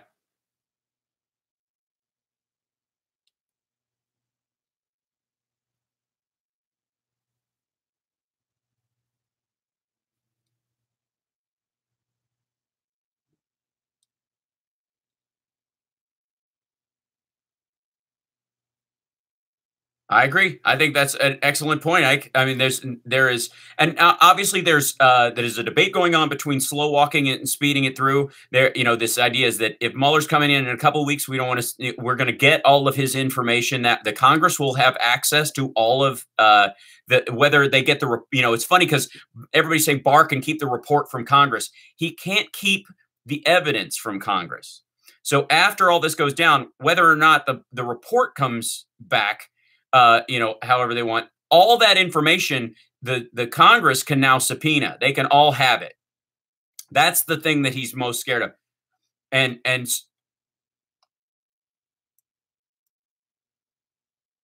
I completely agree. Like there's enough in the public record. I completely agree. I think ultimately because the only way, I think their biggest concern is the Republicans in the Senate just simply not doing anything, running interference against democracy for Donald Trump, and that they will do it in such a firm way that it will actually create law in doing it. And therefore, everybody, including Mueller, I think, needs this to be a slam dunk. It has to horrify. I mean, most people are already there, but it has to horrify the American public and even the Trump, the Trump voters. I agree. We got it. We're at the end of the show. Ike, you're awesome. Absolutely. Completely agree with you. Stick around for the post show, everybody, if you want to. It's the House Sparks Radio program, Mega Worldwide. Don't forget to like and subscribe to the YouTube channel. We really appreciate it every single time. And we love those super chats and patreon.com/HouseSparks. We'll see you next week. Thanks, everybody. Bye-bye. Thank you, Lady B. Thank you, Nico.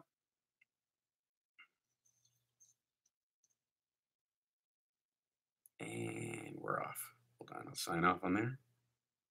Had Alexa write my manifesto. Thanks, guys. Signing off. Bye. There we go. What happened? All right. That was easy. All right. Look at that. And Julie, I took my thing out. Is Julie still with us, or did she leave for Belgium again? Yeah, let's see.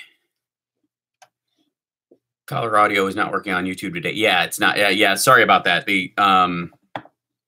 I had a snafu. I did. I remembered right away. I was trying to show off for you that I took them. All right, hold on. Straightening my mic up. I gotta take it. Hold on. 1 second. Normalize this. Take up. Oh my gosh, it's such a crazy. Okay, relax now. It's warming up in here finally. Hi. What's happening, people?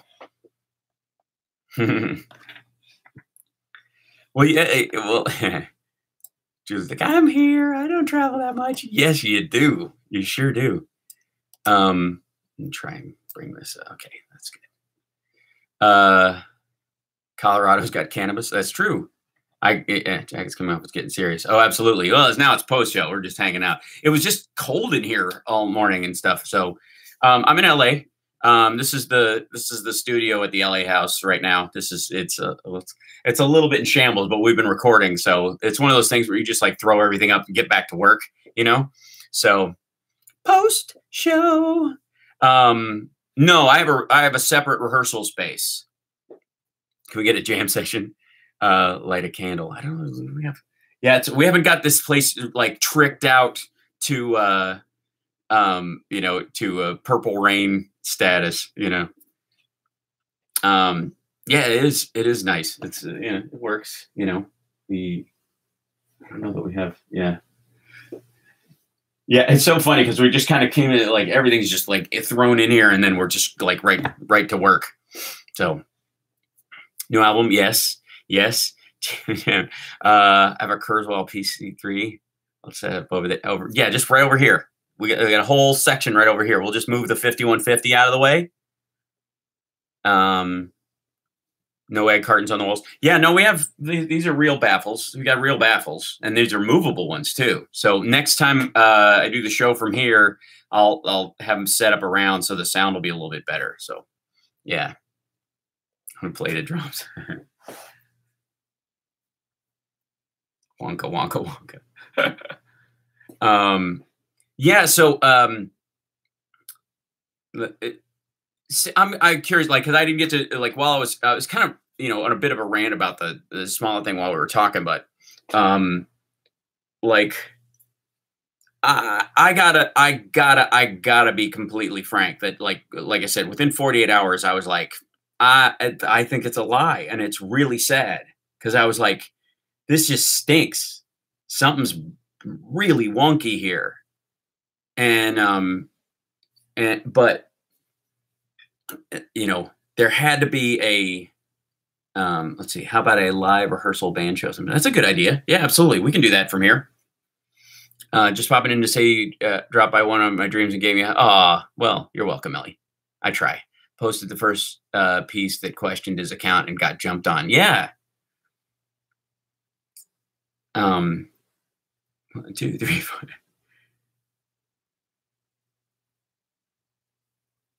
A little scratch on the face. Yeah, it just.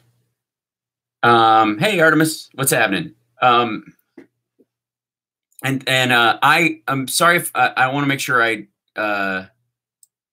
the way this thing is out, I can't see the super chats until like, but for a couple of seconds. So, and then it goes away. So if I hope I didn't miss anybody, I'll scroll back there. I can't get my super chat to recognize my new card. Hal, I apologize for not doing it. Aw, thank you. I appreciate the effort. And next week, by the way, I'm in DC. I'll be doing the show from DC, which is exciting. Hal, I can punch myself in the face better than you. Hell, oh yeah, I was noticing all the musical stuff earlier. Yeah, he will never make it as a writer. It was a really bad plan. This is true. I only key scratch cars, not people. Yeah, sadly, how we lost Peter Tork. Oh yeah.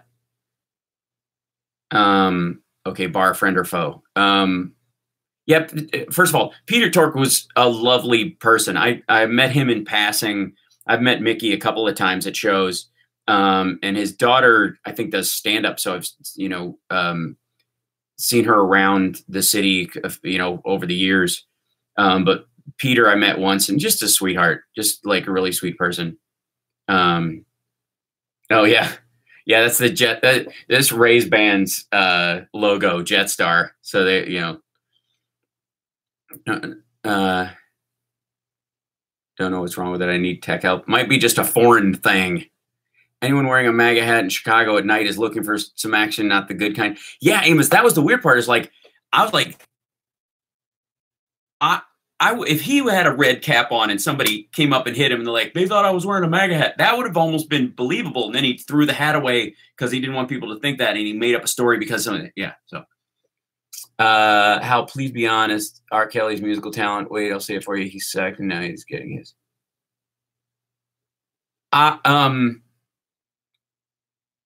I was always amazed. Yeah, and who writes checks? Yeah, for crime. Again, you guys know that Jerry Springer was mayor of Cincinnati and lost his job as mayor of Cincinnati because he wrote a check to a prostitute and it bounced and she turned him in. He said, but we still write and mail some checks, and one of them was stolen out of a mailbox a few weeks ago and was forwarded to a new account for 11 a week.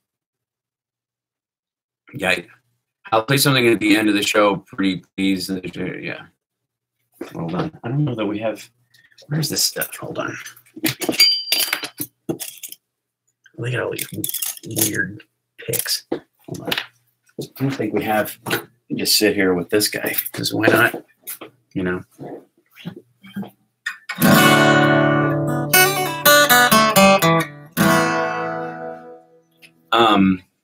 My advice: never mail a check from a street side mailbox. Good idea. What's that guy's problem? Okay. Yeah, I was never an R. Kelly fan. I mean, I don't like. I'm not really a R&B fan, obviously.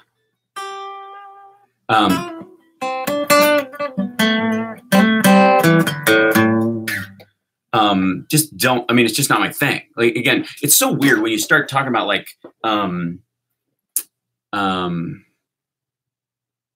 you start talking about what you like in music, and people think it means that by rote or by directive you dislike all others and that they don't deserve to exist.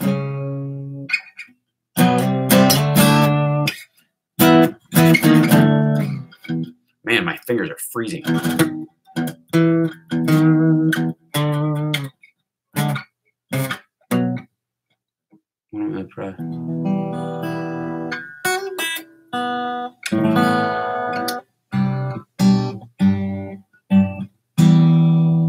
Write checks to people I know personally. Like, yeah, I mean, some like my rehearsal space downtown, like they have to have a check. They don't have a setup for Venmo or any of that stuff. Or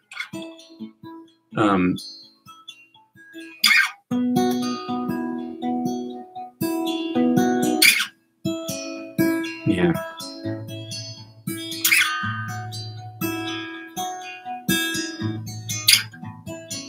Elaine, we always use a violinist. Yeah, I just had a big talk with Bumper about auto-tune. You can't start down that road. What brand Git boxes? This is Bumpers. It's a Yamaha. I play Gibson when we record, and then I have an ESP that's like a plug-in acoustic that sounds terrific when you record it. And then I've got a Martin D18 that's my kind of writing guitar. It's pretty similar to this one as far as size. Think about writing checks for banjo, you nice freebird.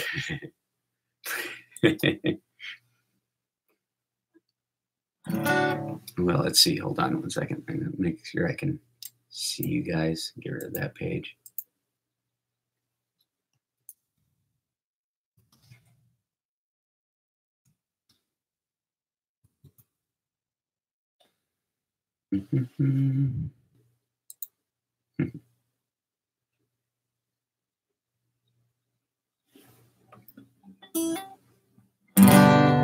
If I leave here tomorrow, would you still remember me? For I must be traveling on now, 'cause there's too many places I must see. If I stay here with you, then it just won't be the same, right? 'Cause I'm free as a bird now, and this bird you cannot change. And this bird you cannot change. There you go. That is Skinnerd. You asked me to play Skinnerd. I'm playing Skinnerd. That's what it... Yeah. Right. 'Cause yeah. And this bird you cannot change. And this bird you cannot change. This bird you cannot change. Huh? Sorry, King's a little... Yeah, that's all right. That's it. It happens. Do you play the bluegrass fiddle, Hal? That was my first instrument. Not as well as I should. That's for damn sure. So yeah. Let's see. Yeah. Trying to type classical gas. I don't know classical gas. I don't smoke anymore, so I can't wave a cigarette lighter. It's not your singing claim, but I have to go. I won't take it personally, how I agree. Let's see. Okay, last train. Oh, last train to Clarksville. I don't, yeah. That's true. You were probably playing classical guess what? Yeah.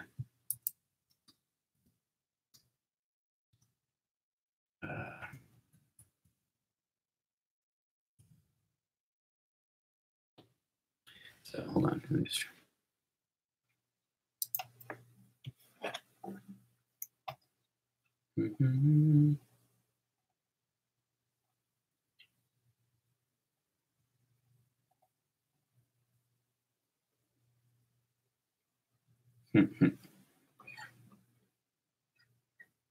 Take the last train to Clarksville, then I'll meet you at the station.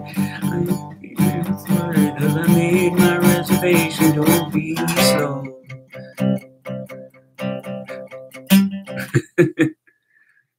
Right? Did I miss the Roger Stone talk? Oh yeah, we didn't actually get into Roger Stone because I got distracted talking about Smollett. Oh, Julie, look at you. I think I just violated the RIAA contract with that or something, Recording Institute of America or something, because I just got paid for music I was playing on YouTube. Oh no, but thank you.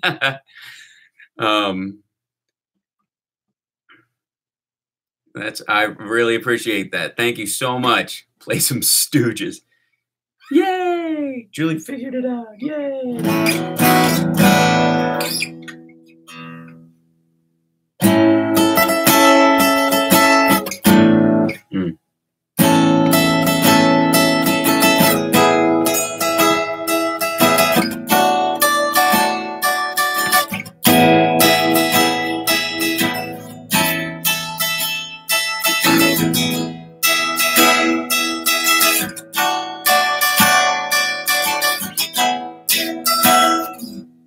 It's out of tune, but that's okay. Who cares?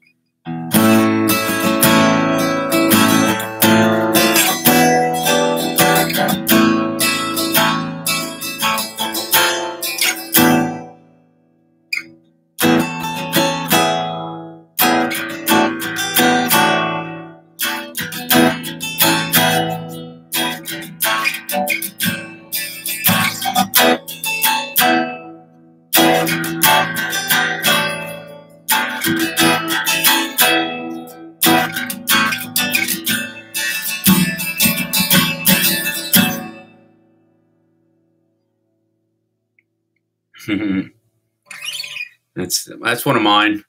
I wrote that in high school. That's true. Okay, time to break out the good mic. Yeah, kind of. This one isn't that great. I apologize. It has an acoustic setting or something, though. Maybe.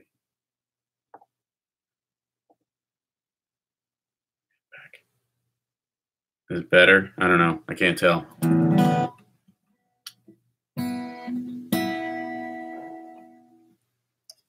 Yeah, hold on 1 second. Hold on.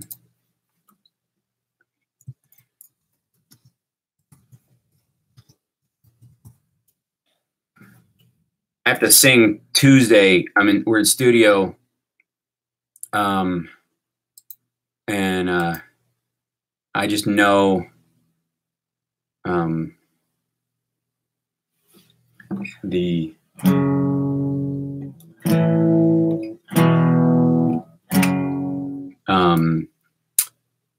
like I keep having to not overreach, with my voice when I'm doing that. Where's my 24 track guitar? I wish that would be so sweet. I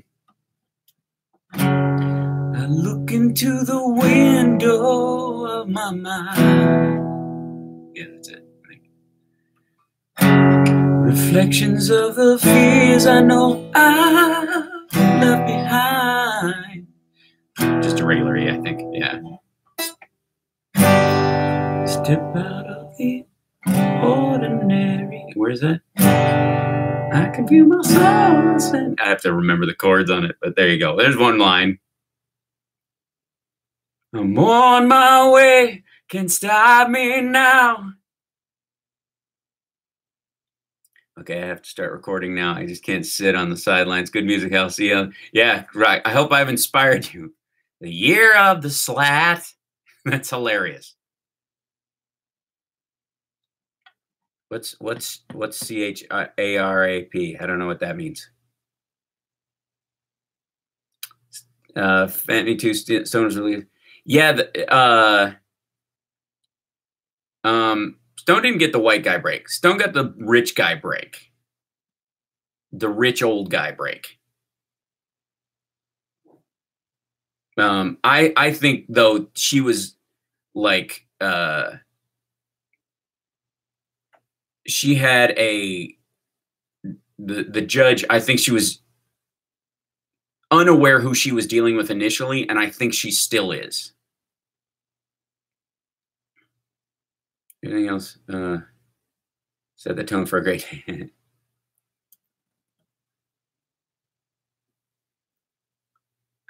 How is Stone rich? Well, I mean, what is Stone Manafort, whatever their yes, it is a garage. Do some stones, man. I think she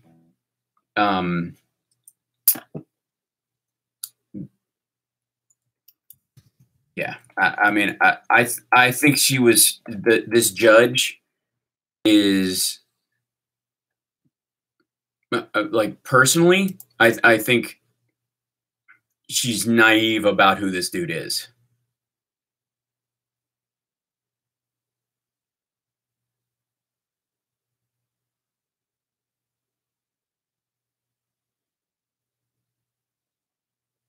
Yeah.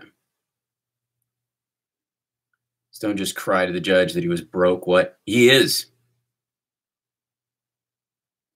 Most of those guys have been living off debt. They didn't expect the Trump years to be hard on them. These guys are all over leveraged. I mean, that's just a reality. Like these guys, I feel like the troubadour, there's a lot of things that people don't know. When they get in trouble, they're on the go. It's important. That's okay. DJT is broke also. That's exactly right. There's nobody that can believe, that if their friend is in the White House, why in the world would they expect that they couldn't get along? Or that they couldn't get along? Or that they weren't just gonna, these the green seasons. The Roy Cohn wannabes. All of them, absolutely. You know what their problem is, though? And this is my belief. I think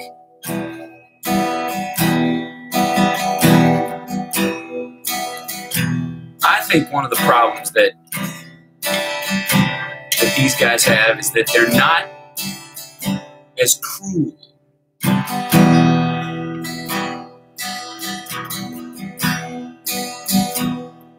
as Roy Cohn was.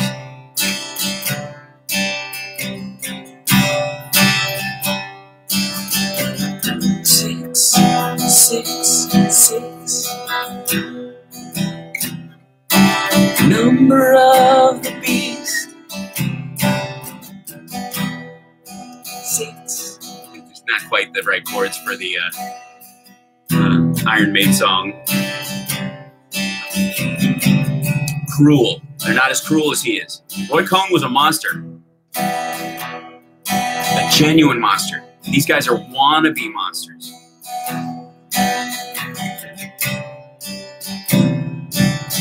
Thanks, Brad.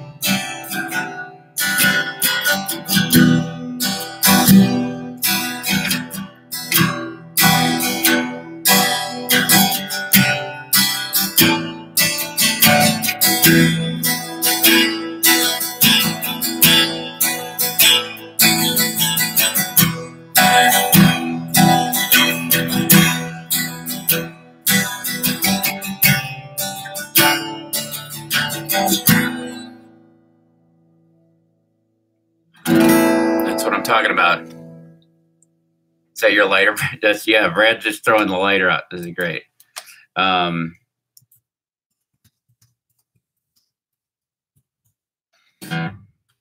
So Hal, I said the white guy break Stone claims he's broke and can't feed his family. Yeah.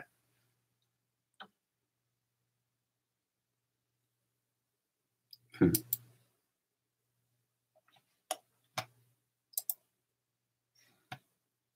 see 1 second. Just turn this up. Unfortunately, Cohn was Jewish, Carl. Otherwise, he could have been a cardinal. He met a belittling, befitting ending, even though I hate to say it. Well, the irony, is that he was killed. There's an argument that he was killed. The early treatments for HIV/AIDS were more detrimental than the disease itself. There's no question. And so the rich, certain rich people got access to drugs early, and it ended up killing them.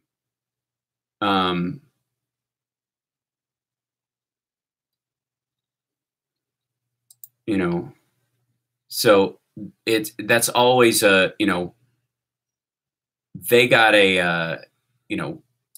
he got, I guess, access to, to stuff, and it killed him. Like his privilege murdered him.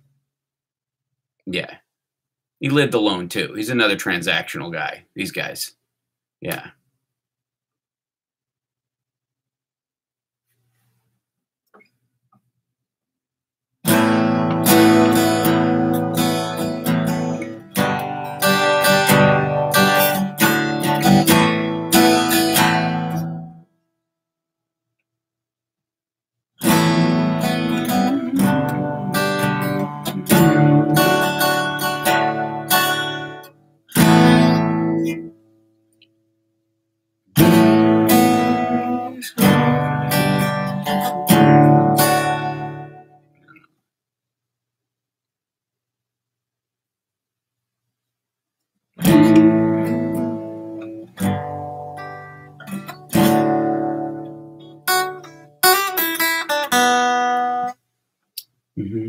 A horse with no name.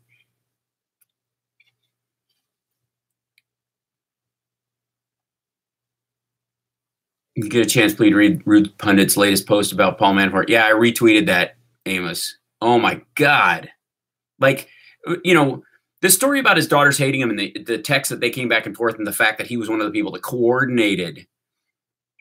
I've had AIDS for 33 years, been healthy for the last 15. That's amazing, Charles.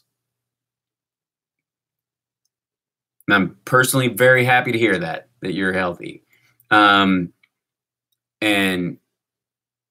yeah, according to hacked text from Manafort's 2 daughters, their father had forced their mother into having sex with multiple black men on several occasions while Manafort watched. Yeah, he put up ads for group sex and stuff. And it was after she'd had brain damage after an accident, and he was like abusive to her. The daughters talk about her trying to escape and get out of it. And it's just awful. Like, he's just God, it's grotesque, Yeah,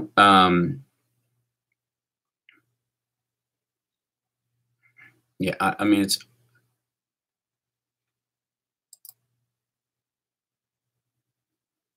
horse riding accidents, right?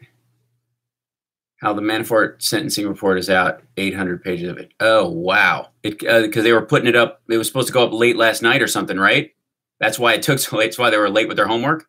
Wow. I got something to read for next time.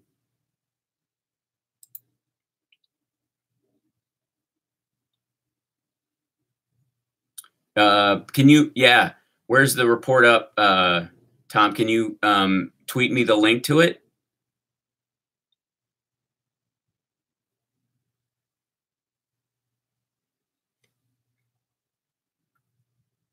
They updated the charges. It's the redactions that take time. Yeah, Manafort's post-arrest behavior is still mysterious. Well, yeah, I mean, the dude's connected, and he's connected to some friggin' monstrously gnarly human beings,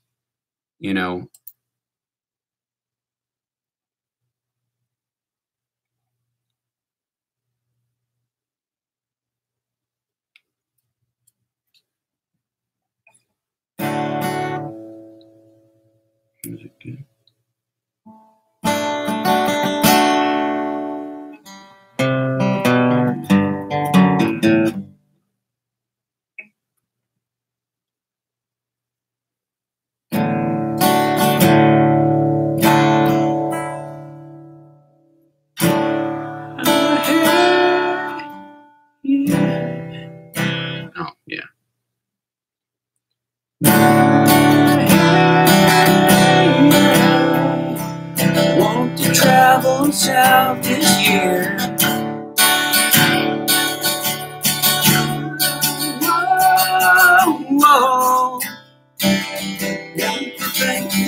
message here.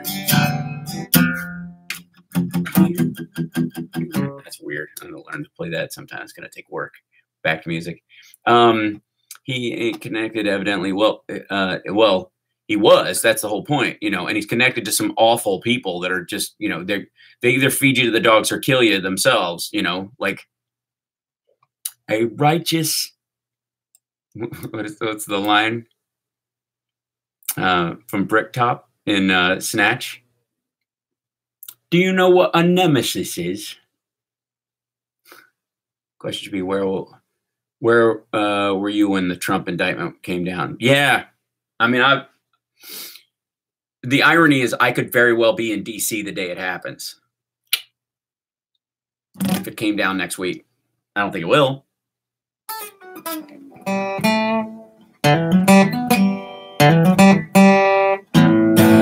Namely, me.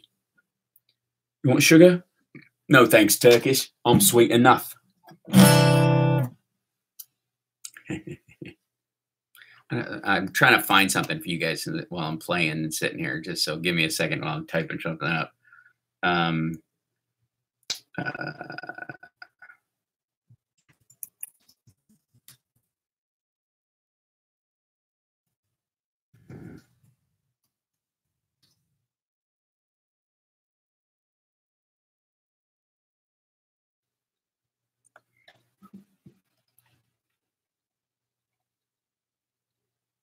Let's see.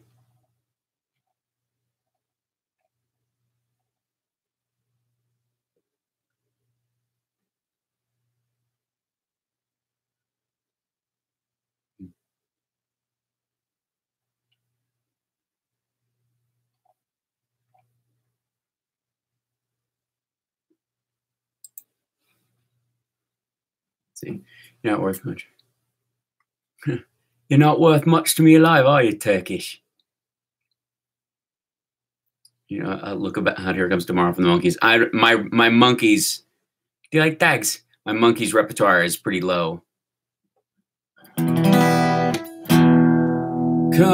and listen, ye fellows. No, where is it?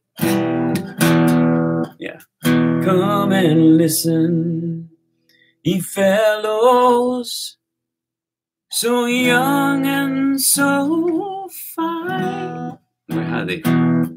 Where is it? Fine. There we go. And signal your fortune way down in the mines, 'cause it'll become a habit that's attached to your soul, till your heart and your blood run as black as the coal. When it's dark as a dungeon and damp as the dew,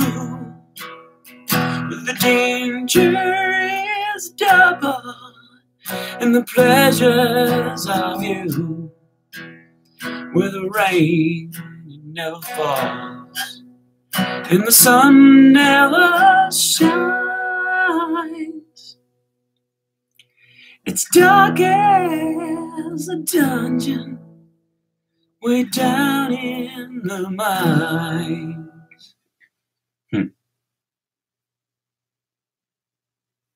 That one's hard to sing quiet.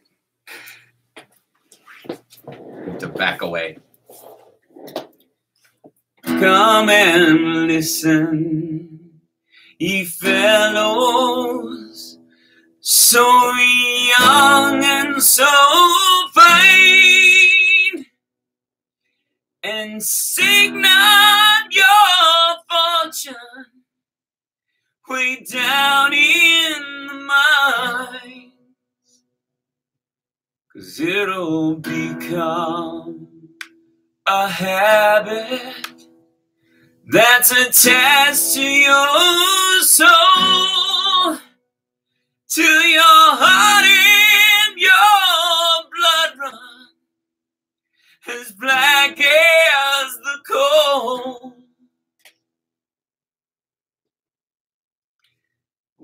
it's dark as the dungeon and damp as the dew. Oh, that's not wrong. Damp as the dew. There you go. Where the danger is double and the pleasures are few. Where the rain it never falls. Yeah. Oh. Where the rain it never falls and the sun never shines. Oh, it's dark as a dungeon way down in the mines. I'll figure it out. I'll learn that one.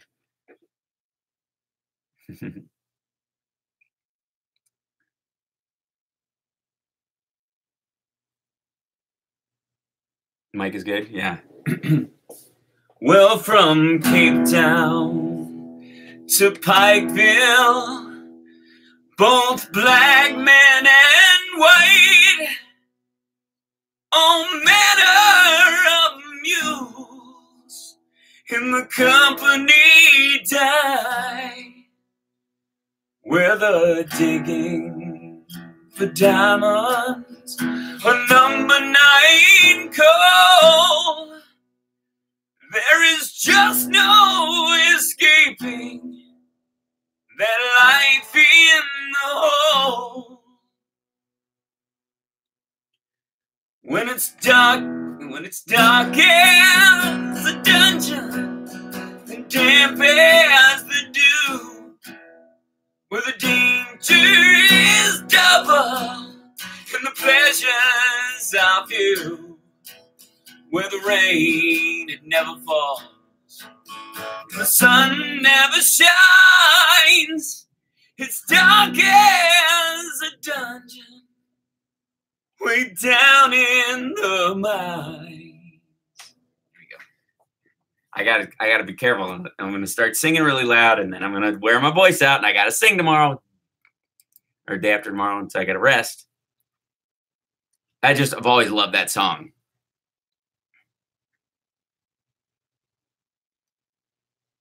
There's the third verse of it where it's so sweet. It's a coal miner song from, I grew up in Kentucky. I was first heard this song when I was 4 years old in West Virginia, when we lived there for a couple years. Well, I hope that when I'm gone and the ages do roll, I'm not gonna do the big whoops, huh? Then my body will blacken and turn into coal, and I'll look from the doorway of my heavenly home, and I'll pity that miner who's digging my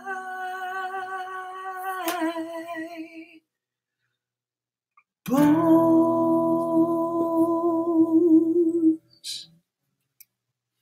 Yeah, 16 tons.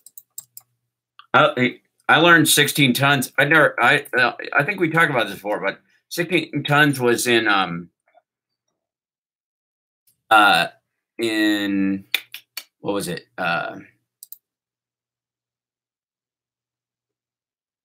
Damn it. Joe versus Volcano.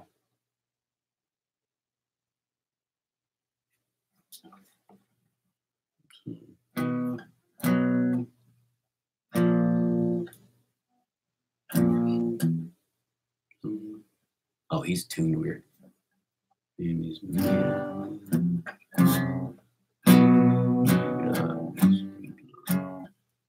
That's ugly.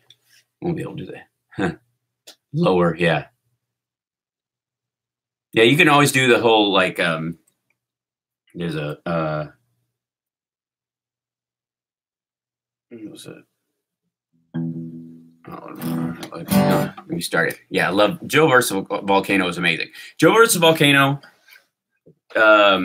defending your life, mind walk, and and I guess on a sidecar, those would be the narrative ones. Those would be the, like, as far as like spiritual, my top 3 spiritual movies of all time.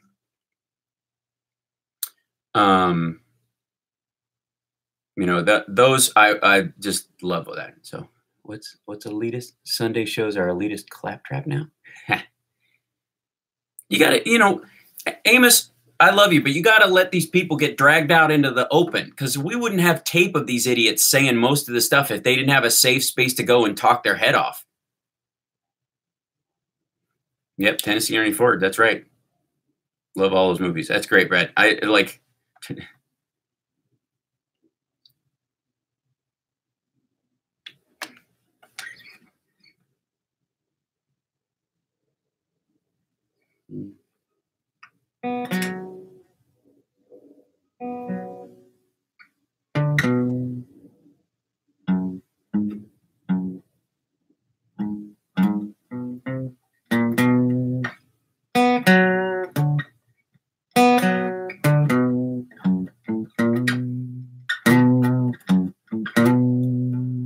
Some people say a man is made out of mud. Oh, that's right. Some people say a man is made out of mud. Poor man's made out of muscle and blood. Muscle and blood and skin and bones. A mind that's weak and a back that's strong. What is it?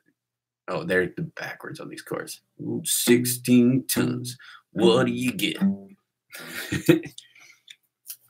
I do, Amos. I do think so. You know, I like,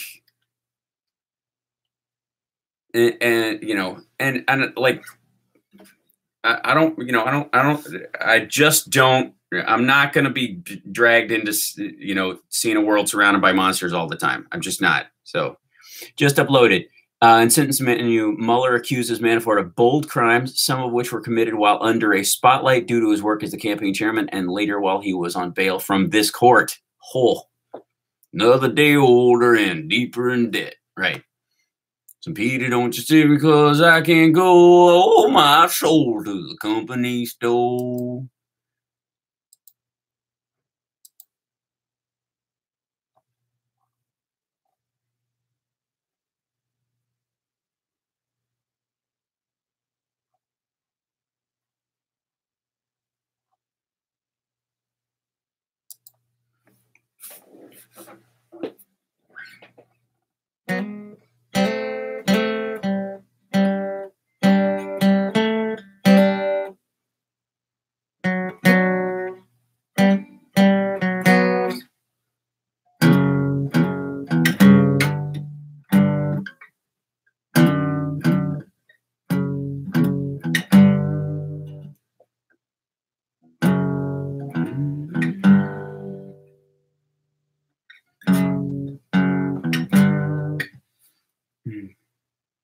These crimes were committed well into 2016. Manafort is now in the LA tar pits and La Brea tar pits, which are actually asphalt pits. Did you guys know that? Just a little side note.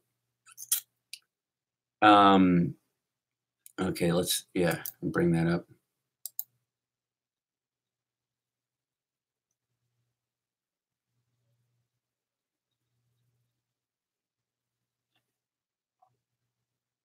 Read. Here's the latest. Robert Mueller says, okay. Love how everybody's posting this. Read it. Yeah, because it's 800 pages and they're not doing it. Prosecutor for Special Counsel Robert Mueller said they don't take a position on what prison sentence Paul Manafort should have, but they say the sentencing guidelines call for just over 17 years to nearly 22 years in prison, according to their filing.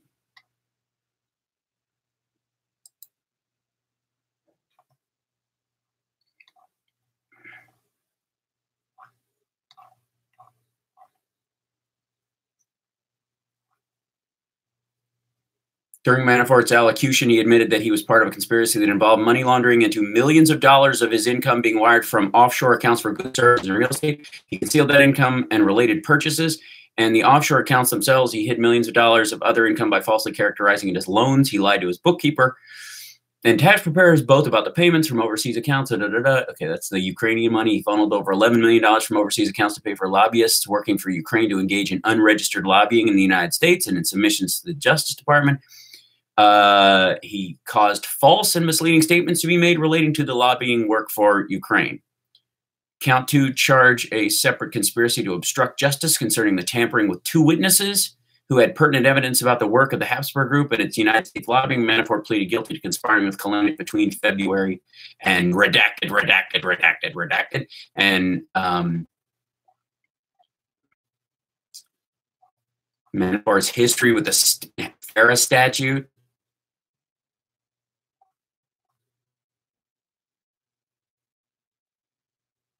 In November 2012, Gates wrote to the firms that they needed to prepare an assessment of their past and prospective lobbying efforts so the president could be briefed by, quote, Paul on what Ukraine has done well and what it can do better as we move into 2013.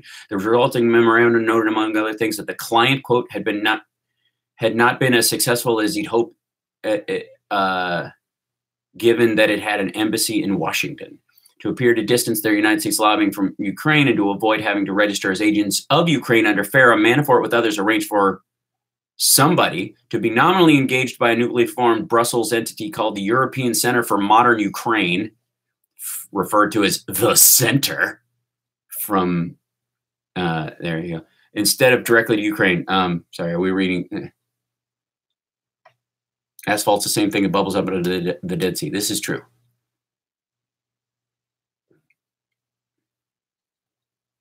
According to Dean Obadiah, the actual sentencing memo is only 25 pages long.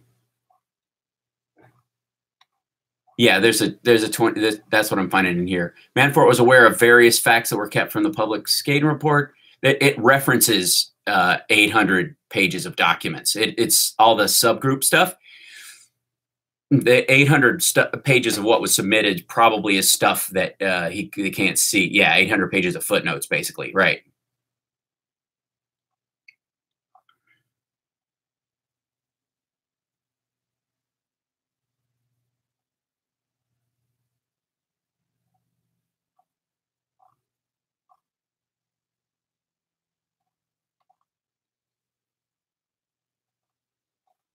Yeah. Yeah, count 2 is the witness tampering conspiracy. The government has set forth facts pertinent to the court in its filing in respect to the failed to bail filed in June 2018, and more recently in the statement of the offenses and other acts. The court is well acquainted with these facts, and they are not repeated therein. Manafort's witness tampering is notable because it occurred after he had already sought to obstruct the government's fair investigation by causing his lawyer to submit false statements to the Department of Justice on a host of topics, then after indictment and while on pre-trial release.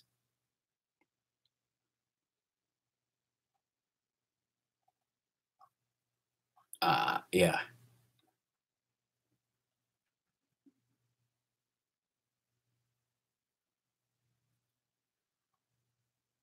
Boom. Conclusion. For over a decade, Manafort repeatedly and brazenly violated the law. His crimes continued up through the time he was first indicted in October 2017 and remarkably went unabated even after indictment. Manafort engaged in witness tampering while on bail, and even after he was caught for engaging in that scheme, Manafort committed the additional crimes of perjury and making false statements after he entered his guilty pleas herein. The sentence in this case must take into account the gravity of this conduct and serve both to specifically deter Manafort and generally deter those who would commit a similar series of crimes. So make an example of this dude. The court has the discretion to run all or a portion of the sentence herein consecutive to that imposed in the EDVA.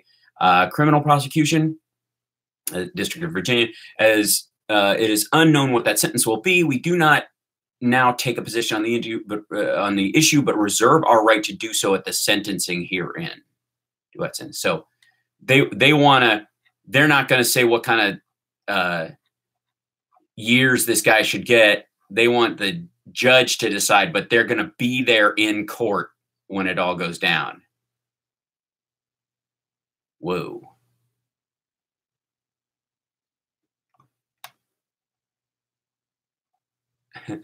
Yeah.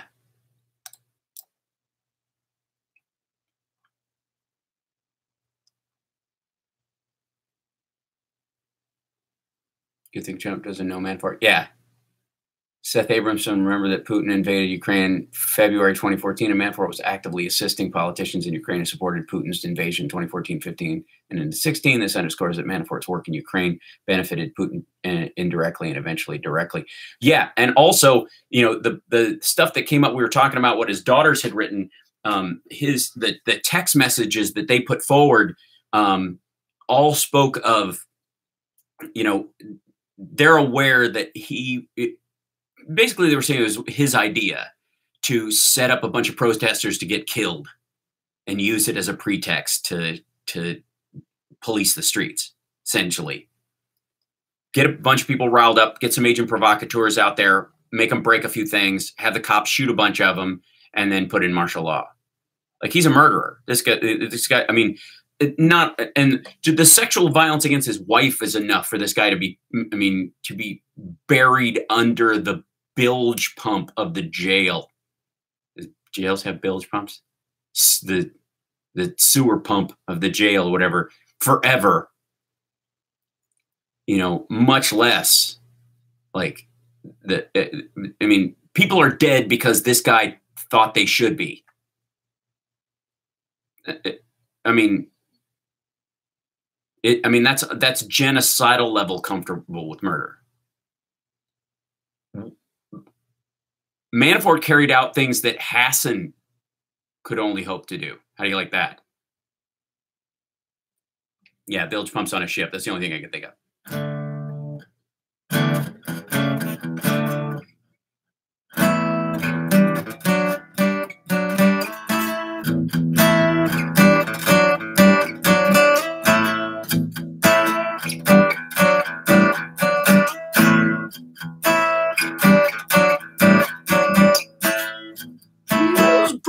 I'm so tired. I need some fuel to build the fire.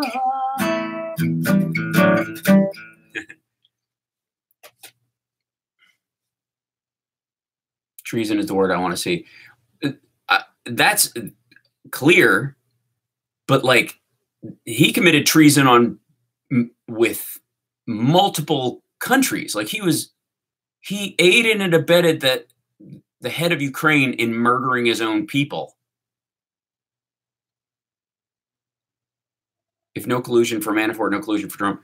Oh, there's Manafort's, you know, Manafort is like, his collusion is set. That's what the FARA thing is. Collusion is acting as a foreign agent without telling anybody. If you tell people, if you're, you know, if you register as a foreign agent, you're a lobbyist and people can see you coming. But if you're hiding that fact, or you're specifically acting as if you're working for somebody else, you know, that's collusion. That's, I'll pretend that I don't know you and we'll both go in there and then you give the signal, we'll rob the bank. Deflate gate, now strip mall gate. Yeah. I wouldn't be surprised to see Manafort walk free. Yeah, no, not going to happen. He might get pardoned, but they're going to come after him for state stuff. That guy's not going anywhere. He has no friends. None. Oh, Trump? Do I think Trump will ever go to jail? No, I don't. I do think it's a very strong chance that he will be our brokest post-president.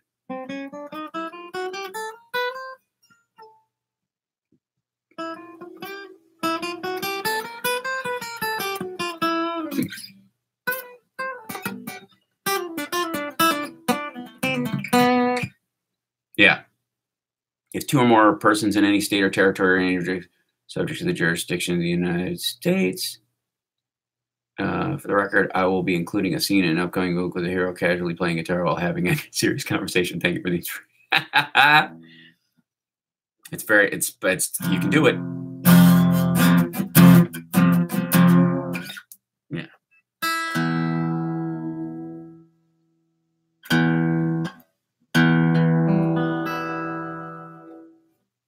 Yeah.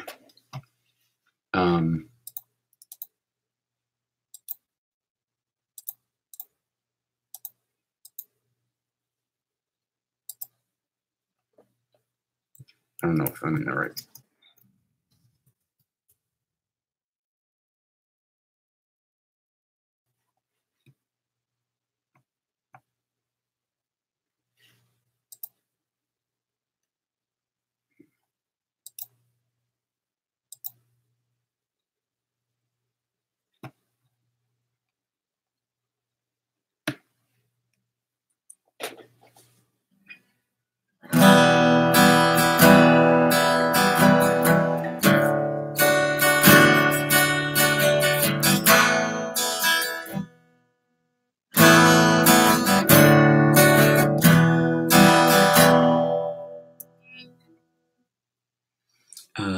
Let's see, how inspired a character.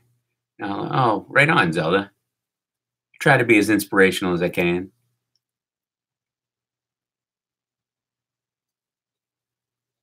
So White Gorsuch and Thomas are looking at libel laws again.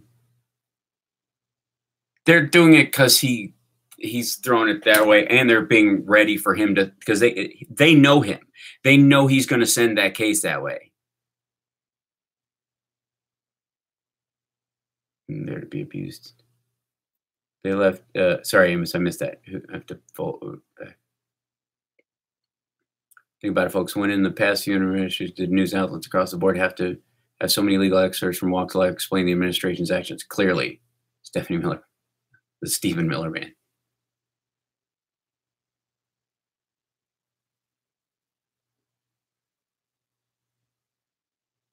Should do the CPT show with guitar. Yeah, we might. We'll do a special. We'll do a Mueller special when it breaks. Free thinker. I need a music to TV personality based character. Oh, that's nice. I hope we all at least see Don Trump Jr. in jail. That's entirely possible. That state, especially New York and New York City. Like there's some stuff in there, like that's possible. If I could only stand and stare at the mirror, could I see one fallen hero with a face like me? And if I scream, could anybody hear me? If I smash the silence, see what fame has done to me. Kiss away the pain that leaves me lonely. I'll never know if love's a lie. Ooh, being crazy in paradise is easy. You see the prisoner in my life.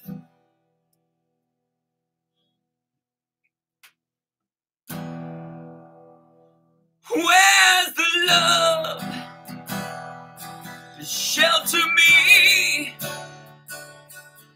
Give me love, love, love, love, love, love and set me free.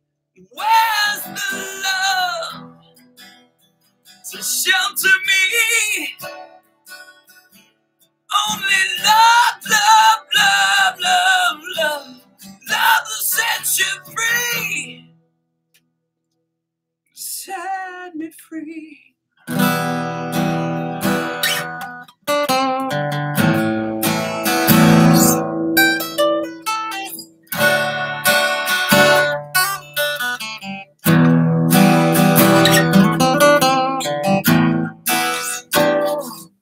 messing around. And he gave you love in the form of yours. It's true. You get Bob Seger final tour next month. Excited. Oh, that's cool. I'm so funny. You have a talent, kid. You should go into the business. Thanks. He does write a song about that Trump is in the dump kind of song. I think that's wise. I think that's good. Every time I hear about a release date for the Mueller report, I assume someone's lying to placate the POTUS, and only Robert Mueller knows exactly, Amy, exactly. Because they told him that because, oh, now that your dude's in charge, this thing will be finishing up. And it won't be anything. You don't have to worry about it. Yeah. How about an R. Kelly song? Simmer down. Yeah. I'm going to be leaving my 20s next month. Well, that's cool, EO. That's good. 30s are pretty kicking. Oliver North was a criminal who was pardoned by George Bush after he became president after Robert. Timing of the release of the report should be, and Trump has a very weak moment. That would be nice. Well, we're building plenty of wall. Building all the walls. So much wall. They were supposed to build it. I'm really building it. Oh, so you mean you're building replacement fence that was funded under Obama? No, it's not the Obama wall. I'm not building the Obama wall. I'm not.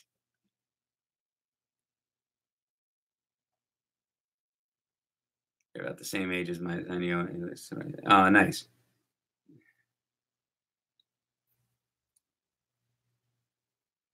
Yeah, I'm excited about my 50s.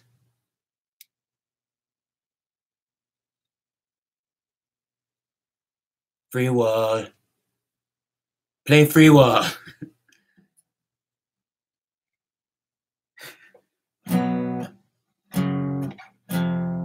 Yes, I'm free as a wall now.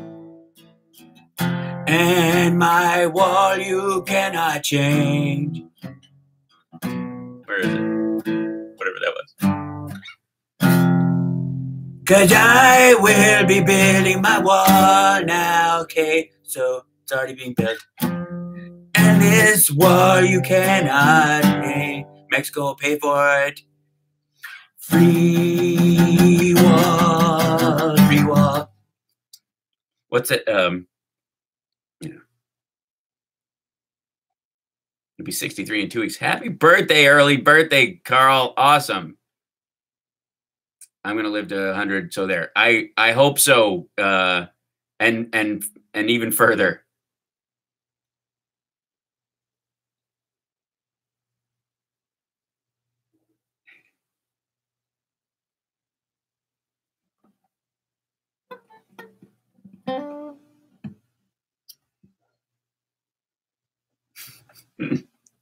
You guys throw cans of tomato juice at him.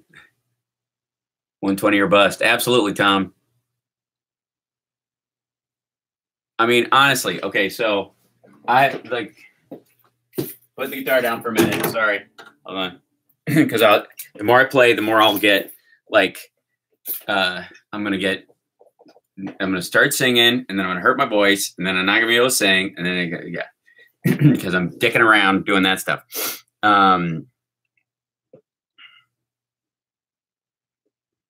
It's actually been done. It played on WCPT on commercial break with an advertising capital step show. It's your speed. So I've been feeling pretty good these days. Obviously, you guys know about the Project 50 thing. It's been really fun, and like over the last today is the best you've ever looked out. Thank you. I feel like I'm back to myself in a way that I can't even like it's been a rebuilding process clearly, but like physically, like I'm not gonna do a shirt lift, but like I can see my form through my shirt in a way that just did not exist before. Just like a whole hello, my chest muscles are growing. But like the physical just like shape of my body and all that kind of stuff that I've been working on is like yeah, the triceps. I've always had big triceps though. Like that's always been easy, but I never could get my biceps to peak, largely because they were so big. So anyways, like this whole thing of like the last few months of doing the 1 meal a day thing and working out on the schedule that I'm on, which is basically 3/4 workouts a week, mainly 3, but yeah. That I had a couple of epiphanies that I would like to share with you since I did a couple weeks ago, and then I'm going to sign off because I don't want to keep everybody forever. We could just dangle here all day. One was that so I think I mentioned this once before or whatever, but I know the weight I am lifting properly. Yeah, my abs, you can actually start to see the shape of my abs through my shirt now. It is very weird. It's like, that's never happened before. That didn't even happen when I was younger. But like, you can actually see the square of the abs through my shirt, which is, that just never, it didn't exist. Like, it's crazy. It works. I'm just saying. Anyways, so the primary one was, I know I'm lifting the right amount for me when my eyes water. I mean, I always joke that like at the gym, that like I start crying when it's the right amount. But when the pressure is so much that my eyes start watering a little bit, like after a yawn, that kind of a thing, like they're just a little bit like that.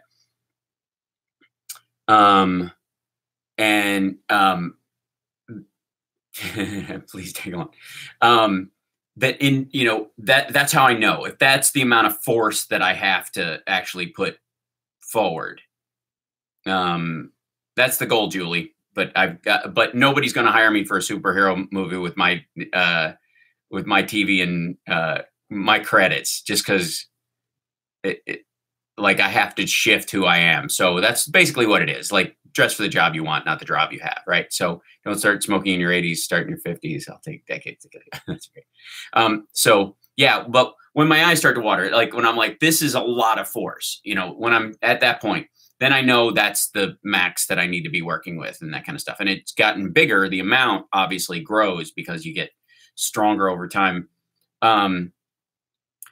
But what I was thinking about was, I saw somebody post about this, and I think it was Imani Gandhi, the angry black lady who I love, and you know, I've known her for years now. She's like one of my oldest Twitter friends, which is, you know, I got to meet her a couple times and kind of hooked her up with the Stephanie Miller crowd, so she would call in and stuff back in the day for a while. It was a long, you know, thing. She and I go back and forth, and I joke with her a lot, but she was making kind of self-care jokes about stuff, and it occurred to me at one point that like, I think we think of all self-care as soft.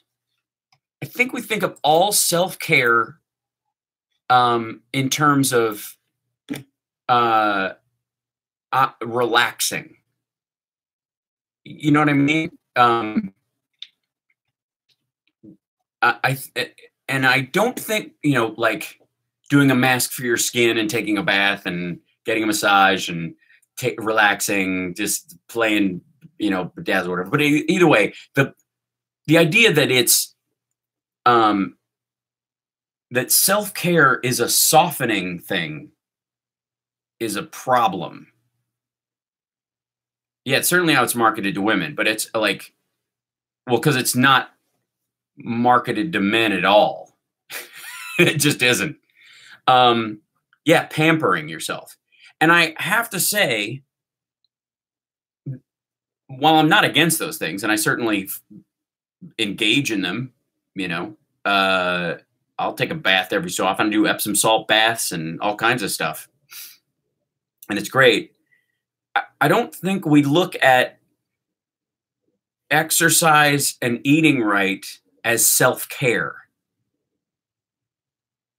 And the stress you put yourself under on purpose is so much better for you. And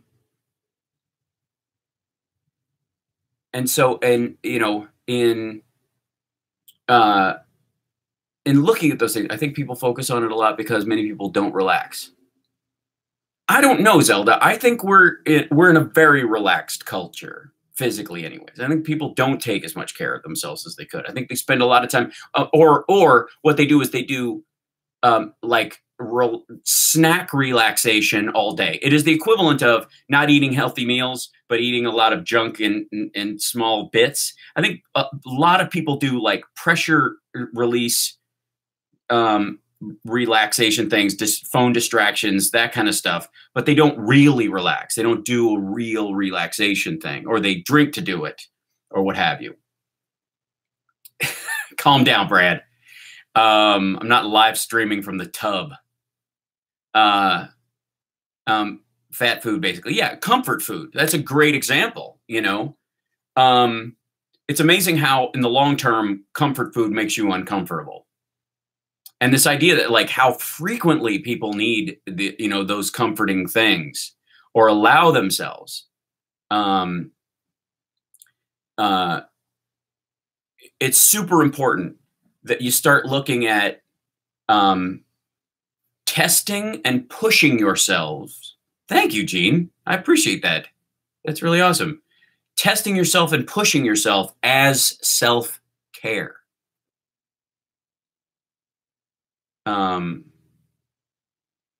Yeah, I don't think I'll have a choice, Tom. I think Summer would get very upset with me if I did a nude bath scene on the internet. Yeah, I think you need more. I think people need more mind relaxation, not switching multitasking activities. Yeah, focus, clarity, and or just relaxing from that is a great. Is important, but it's better to meditate than to just let a distraction be your thing. And so I think what people write off, but that's not even my point. Whatever those softening ones are, they have value in their place. There's no question. You know what I mean? There's no. I think life is to be lived, and I don't believe in like, you know, sort of a constant testing lifestyle. The point I'm trying to make, though, is that we have veered way far away from that at all.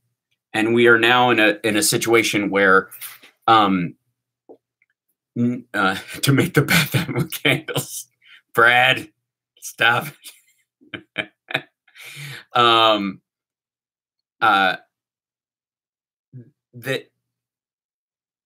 you need to make pushing yourself and struggle for yourself, not the average struggle of just like traffic's a struggle and work's a struggle and that kind of crap. You need to make struggle for yourself part of your self-care. That's what occurred to me, because I felt so much better. You know, I do cold showers now. That's relatively new. And I've done them in the past, if rarely, like if I had an injury or something for about half a second. But now, just don't write a book with struggle in the title, right? You know, so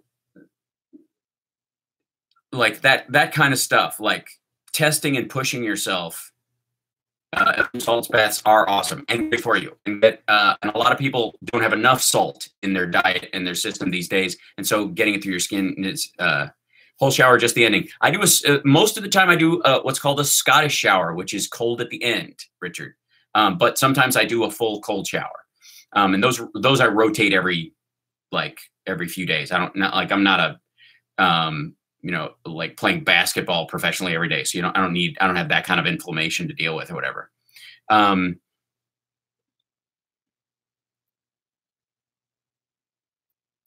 Cold shower. Thanks to your shirtless photos, I'm sure lots of people are taking cold showers. But no, in all seriousness, there is like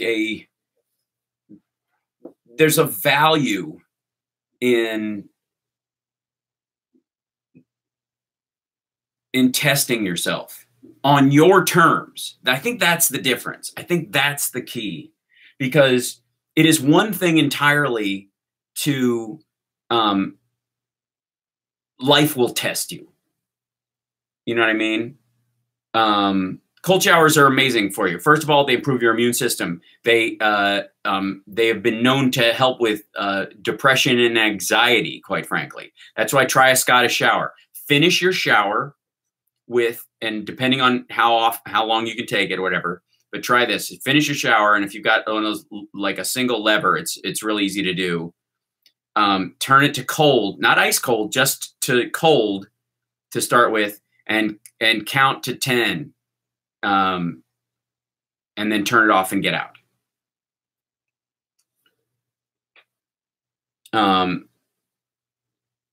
Cold showers ensure that you don't waste water. This is true too. Go outside today in Chicago. Yeah, well, it's chilly here today too. I can get in, you know, I go and we have a pool here at the house, and I will just stand in the cold pool. Is the easiest way to do that. I've never been afraid of pushing myself. The problem is that when life has historically pushed me to the limit, finding the way to be gentle with myself and not punish myself, learning that slowly now.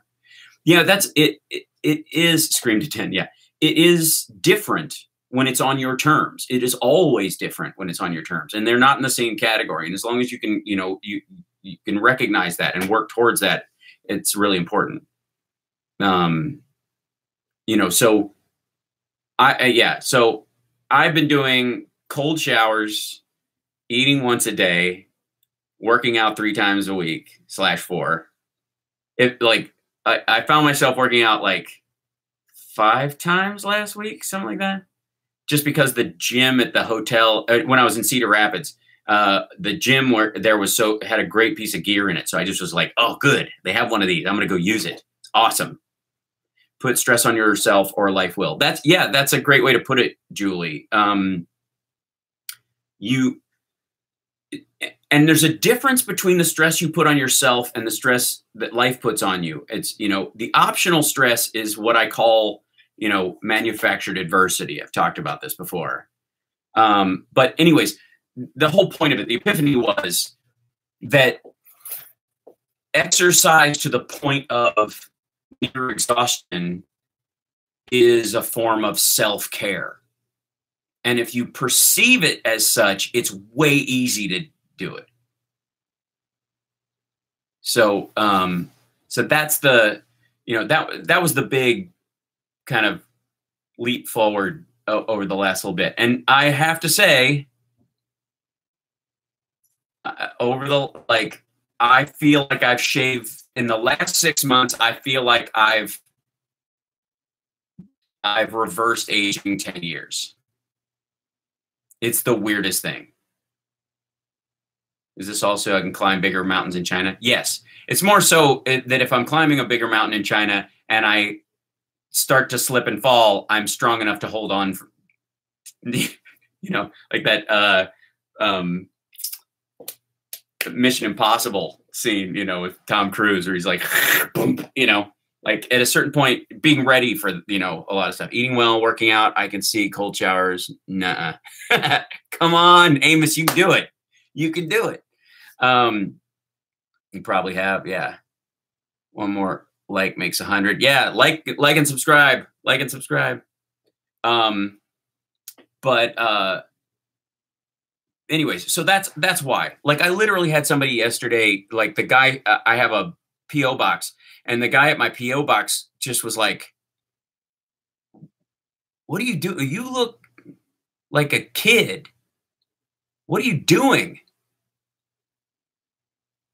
And I was like, and here's the thing, it's not that hard. Like it is not that understand this. I do 0 cardio. Okay. Okay. 0. Like nothing. 0 cardio. I work out 3 days a week for an hour, most times less.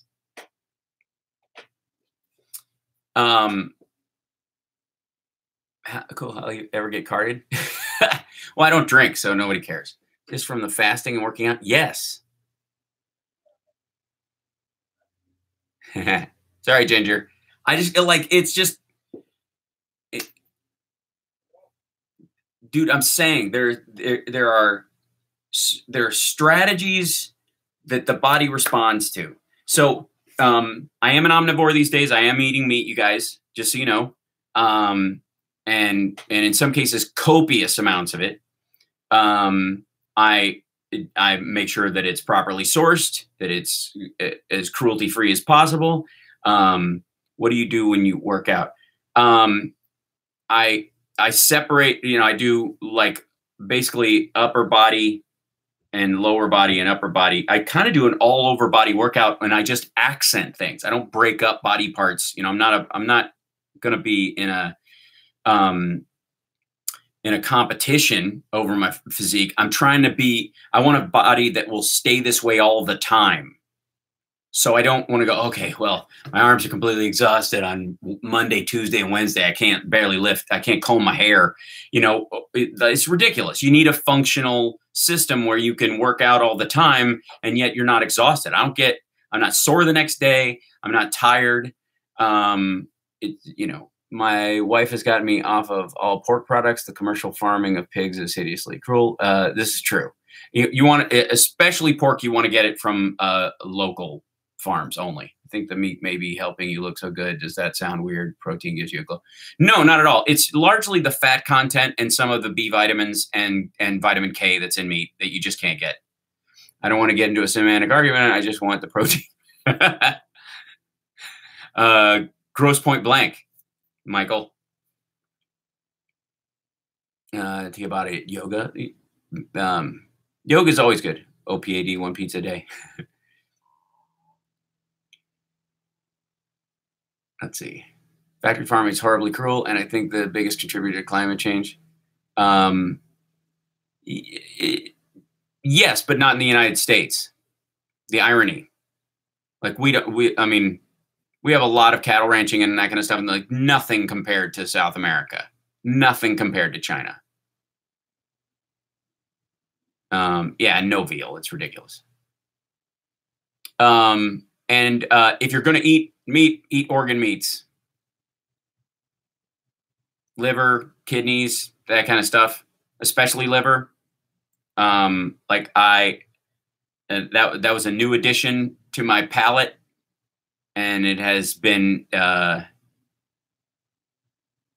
you know, yeah, oh yeah. But it rarely, but it just has such a spectrum of vitamins in it. Yeah, I can't eat organ meat, gout. Oh, okay. You can take their supplements where they do it. Feel terrible when I tried cutting meat out of my diet. Yeah. Well, here's the thing. This is the thing. Like, some people can live a vegan lifestyle. I think it's almost like there are dog people and cat people. They're like, dogs can be, you can raise a dog vegetarian or vegan. You can feed your dog vegetarian and it will be fine. Cats will die. You have to feed cats meat or they will die. And that's just, you know, it is like cruel to feed a cat anything but at least a meat source, because your cat will die. And I feel like my personal feeling is Steve Jobs' diet killed him. He was not getting enough B vitamins. He was not getting enough. Hearts aren't a bad idea, Richard. The idea that like, oh, I won't eat that, but that part of the animal is fine. Like, I'll eat, like, the idea that people will eat like a wing, you know, like they'll eat wings and that's fine or whatever, but somehow eating the organs is weird. Like, forget it. Like, I grew up, consume the animal. If it's gonna die, it should be like, its whole life should be worth something, instead of just, oh, I like the tasty cuts, like you're some sort of king in the 15th century. That's a bunch of crap. Cat will eat you if you die. This is true, right? Yeah. They're so meat friendly. Yes, they are predators. Dogs are too, but dogs, you know, can sustain, their systems can sustain. A lot of them get skin problems and all kinds of other stuff from prolonged grain and vegetarian diets. And that's why they've stopped. A lot of people start pulling grain from dog food because they are meat eaters as well. But point being is, I feel like that there's like people who are dog people and cat people. This is my own anecdotal feeling about it, or whatever. That some people can survive just fine on a vegetarian diet for quite a while, and other people, their systems will just go to pieces. Cows need grasses, cats need meat, nature's way. Right. Obligate carnivores, their second album is a classic. I have to have meat. Yeah. A lot of women find that during their cycle, it helps immensely or whatever. It's not that different. Your body will feel like crap for making a change like that because it's detoxing, from my humble opinion. That's the concept of detox in food shifting is way over estimated. It's simply, yeah. Your body doesn't detox from anything for long, 72 hours max. I don't eat meat, but my pets absolutely do. You're right. So sometimes, like I said, some people can sustain just fine.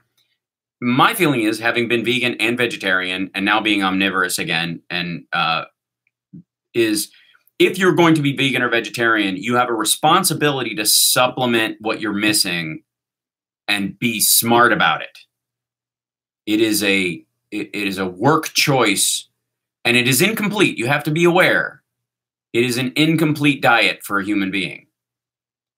And there's nothing wrong with that, because at some point we'll live in space living off of dry chips and some sort of fluid that they make for us out of the exhaust fumes. Who cares?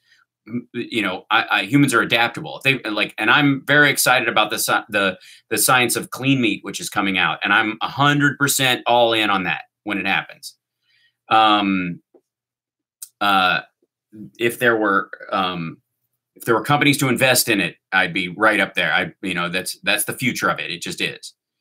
That being said, because I shifted to one meal a day, I have to consume such a huge amount of calories in that short period of time, which, by the way, isn't that hard in the American diet. It's just hard to do well strategically. That's the work I have to do. So, you know, you can get 2,500 calories from one fast food meal in this country, quite frankly, if you just supersize everything. Like, that's ridiculous how many calories are in that stuff. But if you want it to be useful calories, then you have to strategize. You go, okay, what am I having today? Where are we going? Okay, well, I'm going to eat with everybody else. I'm going to have dinner with everybody else, but I'm going to need double the food they're eating. So if it's too expensive where I'm eating, or I don't want to wait around for 2 meals to come, then I'm going to have to eat something before I go and eat. Of course, let's see. How about haggis? You're part Scott. I am. That's right. Hey guys, let's cut Jussie Smollett some slack. Why? Chicken liver is more palatable to me. I had an ex-girlfriend who was a witch who I ate chicken hearts with a few times, and she ate them raw. It was very weird. So I haven't had chicken organ meat since then, but I'll take your word for it. Eat a lot of meat. You need to exercise regularly or you will clog your arteries. No. It's not that simple. You do need to exercise regularly to keep your blood flow good, but it isn't the meat that, yes, she is, Julie. Some Venezuelan soldiers are surrendering to Colombian authorities. That doesn't surprise me. They probably want to, it's their way of kind of claiming asylum and ending up, I mean, they're going to get 3 hots and a cot now. Did she have heart problems? No, none. Neighbor brings me venison. Yep. You got to watch out for, they actually said that zombie deer meat thing that was going around doesn't pass to humans and they're not worried about it, but I would take precautions. I feel like you're seeing the devil at work in Venezuela. No, just humans. It's guys, it's really hard to hold a country together and stabilize it and not have it fall to corruption. Human beings are human beings. Whales need a strategy to get barnacles off them, or if they get too many, they will drown. It's the same thing. What is it? What calls me? I hope this isn't TMI, but if anyone has any tips for dealing with eczema, I'm listening. A lot of times that can be, your skin is telling you what's going on inside you. And so elimination diets are a good way to go. Start by, start with whole grains and gluten, get that out right away as best you can. Cut it by 60%. And sometimes dairy will have that effect. And it's usually skim dairy and that kind of stuff. Whole dairy can be better. Some people go like, I cut out dairy and I was fine. Like, yeah, this is what they really cut out was canola oil, fake butter. And they cut out, skim milk. So I mean, most of that stuff, anytime you're, cut way back on dairy and sugar drinks, have lost 18 pounds. That'll do it. A squirrel running across the roof. Sister had eczema as a child. Went away as she got older. Yeah, acupuncture works. Good luck finding healthy food in New Orleans. You can find healthy food in New Orleans. Just it's not going to be fast food. And here's something. Learn to cook, everybody. Learn to cook. Start learning to cook. Learn to cook. Cook your food. Cook your own food. Learn how to cook your own food. Screw up a few times. Throw out a couple meals because they're crap. And you're like, oh, that turned out terrible. Try again. Try again. And eventually, you're like, oh, shit, I know how to cook like 15 things. And they're great. I love them. Then I'll modify them. And then you save tons of money. You waste some in the beginning because you're screwing up. But then you make money, you know, you save money later because you're buying your own food and cooking it yourself. Me too, Julie. I love to cook. I cook for Summer and Ethan. And I'll make like French toast for them and stuff in the mornings. I love doing that. I love getting up and making breakfast for the two of them, or making like I make these little egg sandwiches for them on bagels, and they really like them. And it's really it's I enjoy doing it. I don't eat till way later, but yeah. So why was Lab Rats canceled? Because the kids got too old to play kids, mainly. But you'd have to ask Disney. Because I still look great. I don't know. Just got an air cooker, healthier eating. That's interesting. You adopt a 46-year-old. My GP prescribed steroid cream. It works, but I hate having to use it. Steroid cream isn't going to be bad. It'll do it temporarily. But you got to fix whatever's inside. House Park's live stream cooking show. We can do that eventually. I use almond milk due to some lactose intolerance, avocado oil when cooking because of 500-degree smoking point, and organic butter a tad. Yeah.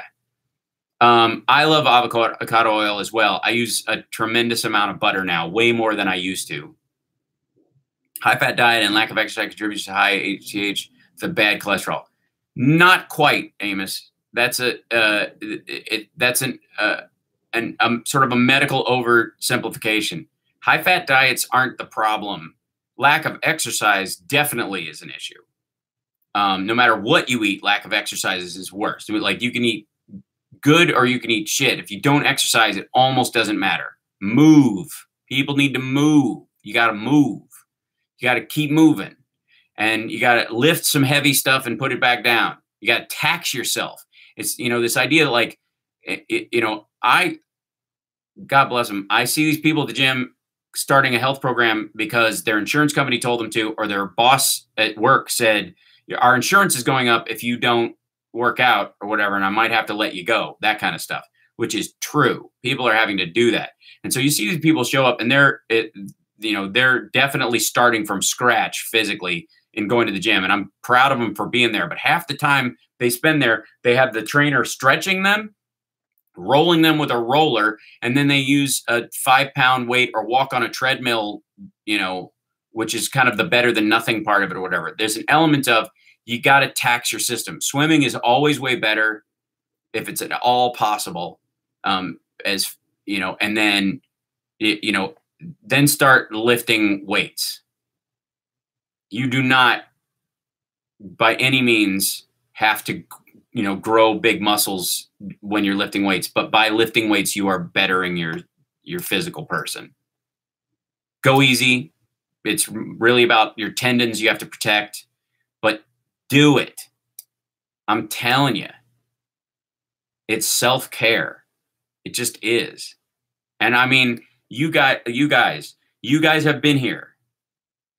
There's some stuff I went through over the last, few years or whatever that were a lot of work, exhausting, some of it emotionally exhausting and physically exhausting, all this stuff. And it caught up with me. And I'm like, I literally had a moment where I was like, I might need a facelift. This is bad. I was like, I might need to get some work done if I'm ever going to work again. I look terrible. And then I went, okay, if I'm willing to do something as crazy as that, what am I willing to do, before that? So I got the bands you and Frank recommended. The fam and I do it together. That's great. Yeah. She broke her toe. Yep. I stretch and use dumbbells. It's good. Just picked up an armoire. The lawsuit is in the mail. I walk on a treadmill and swim. Can't lift weights because of back surgery. You can lift some weights. Lift lighter weights to protect your back. Either way, there's tons of machines out there. I mean, that's the great thing, is there's so many machines available. But anyways, so I was like you guys, I'm not talking out of my ass here. Like you guys have been here. You have seen the shift physically in my person. Okay. And to some degree, I feel like my cognitive ability and my ability to like do, to work and focus and do other stuff, that's been a big part of it as well. That's been, an occurrence on it. And I'm just saying, God, Brad, almost got up to 3 miles running, and then I got hit by the flu. It really set me back. I'm working to catch up. Carl, I would, I would add some weightlifting to what you're doing. I mean, I just recommend it. So like I've noticed that it helps so much, and it sticks. It's not as malleable, so thank you, Charles. I appreciate it. That means a lot. Because, and Charles, I think it's great that you bring it up, because a lot of people simply take their health for granted. And, when Lady B had her health problems, she, at one point we were talking and she's like, it's expensive, to eat right. And I'm like, no, it isn't. Look how much money you've had to spend on medical bills. Those are bills you're not necessarily going to have to pay if you eat better, if you take better care of yourself. So when do I eat the buffalo wings? Anytime between 2 o'clock and 8 p.m. and don't eat anything outside that. How about that? Yeah, the flu can be rough.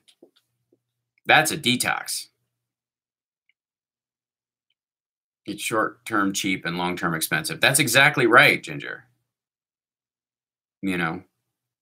Gym, people are like, gym membership and driving to the gym is expensive and it takes time, and eating right is like, it's like buying stuff, and organic food is expensive, and like, yeah, it is, but it's not as expensive as periods of time off of work for chemo.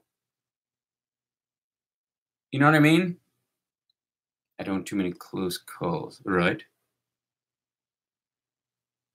Hal Sparks presents French Toast Breakfast, a one-man interactive show experience. Yeah, except it's not interactive because I don't eat the French toast. I just hand it out. Cool. Carl, running is hard on the knees after years as a runner. I've known they get older. I hope you never had that problem. Carl's a narrow dude. He's skinny, so his joint problems are less of a problem. If you start putting on muscle, Carl, since you've dropped some weight too, it's easier on your joints even then. Have you been able to get coverage, Carl? Yeah. Glad either Joyce or I were sick the first 2 weeks of this. We had no health insurance due to a cobra scrub. Yipe. It's nice you have an extra motivation because you're in the public eye. How us plebs have to make our own motivation. Yeah, but Zelda, you're talking about that like it's a positive. All I hear about that's a negative. You know what I mean? Is being held to an impossible standard and all that kind of stuff. You know what? I like being held to an impossible standard. I like exemplary human beings as my role models. I don't want to see, if I'm striving to be better, I don't want to see my current state reflected back at me. That part I have never understood.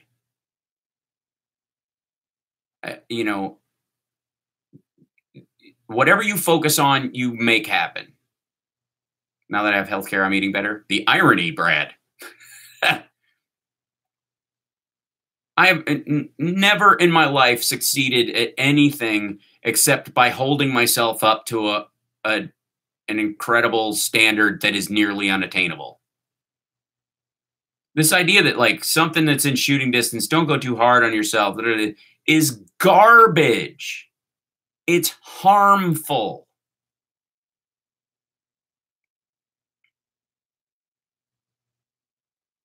They even have prescribed weightlifting for seniors. It strengthens the bones in addition to all the other health benefits. It absolutely does.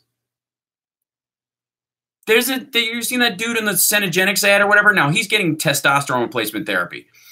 But that's because his glands don't produce enough testosterone anymore. But his body looks like he looks like a tank.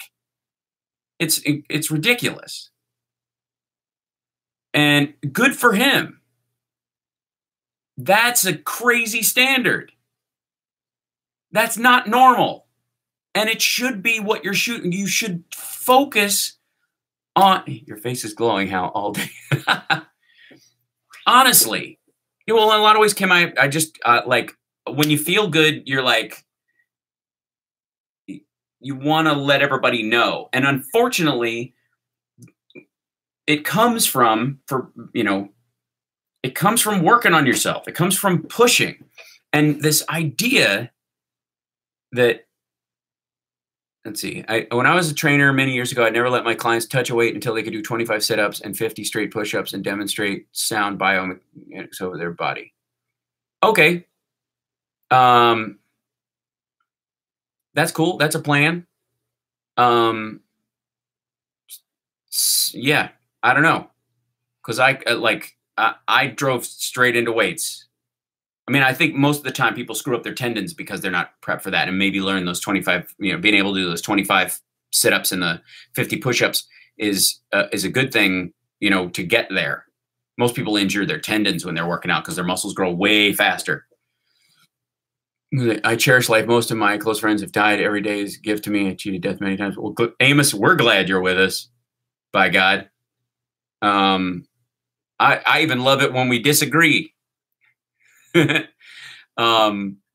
appreciate our back and forth or whatever. And I say these things because I like you guys and I want you guys to be around longer than expected.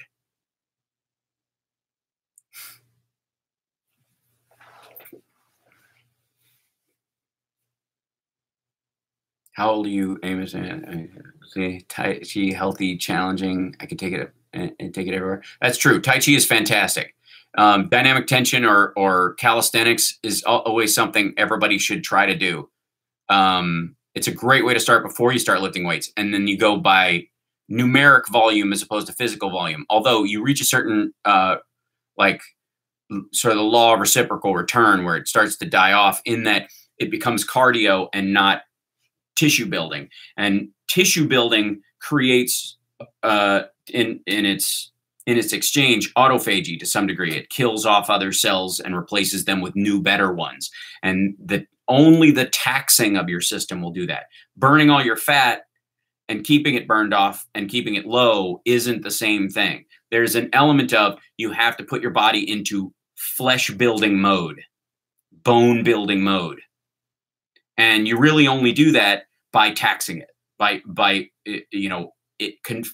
forcing it to confront something that it's not ready to do. And there's all sorts of ways to do it. Like, people certainly don't have to do deadlifts or any of that kind of stuff, at that point. But yeah, you're never getting rid of me, mister. Absolutely, Amos. Buffaloes don't have wings. Shut up, Your Highness. I had a full tear of my right bicep back in '86, but I didn't quit. Just sent me back. A lot of injuries for my job. Yeah, well, it's, part of why you keep yourself up is so that you avoid those injuries in future too. If you've had those kind of injuries, it's even more important to start building on it and going, okay, I got to know what and guys, I push myself in the gym. I really do, but I'm really good at that wedge between finding that sweet spot between growth and stress, and working, that staying in that zone so that I'm absolutely pushing myself, but I'm not going to injure myself, and I'm not going to go away so sore or tired or unable to move that I'm unfunctional in my life. That's the problem that, a ton of people have, that you introduce yourself to the gym and then they go, oh, okay, I'm going to do this. And then I'm so sore. Well, then you didn't do it right, man. You're trying to grab a moving train without running to catch up first. Can't just stick your arm out and it takes you away.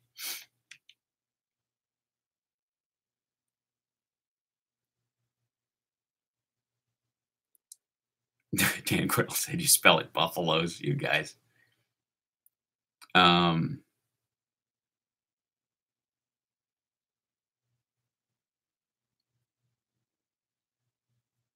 Let's see.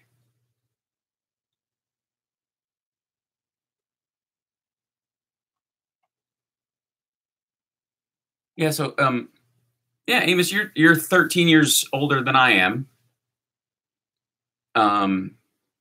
I'm just saying there's hope. One of the things I started with was intermittent fasting. I told you guys this. As a matter of fact, if you guys don't mind, I'm going to shut down this stream and start up a new one so it's a separate thing. And I'm going to do like 10 minutes or 20 minutes on this lesson, but you'll have to dump out and come back in. So, because this is like turning into a 3.5-hour stream that's just going to be painful. So hold right there. I'm going to hang up on this stream and come right back.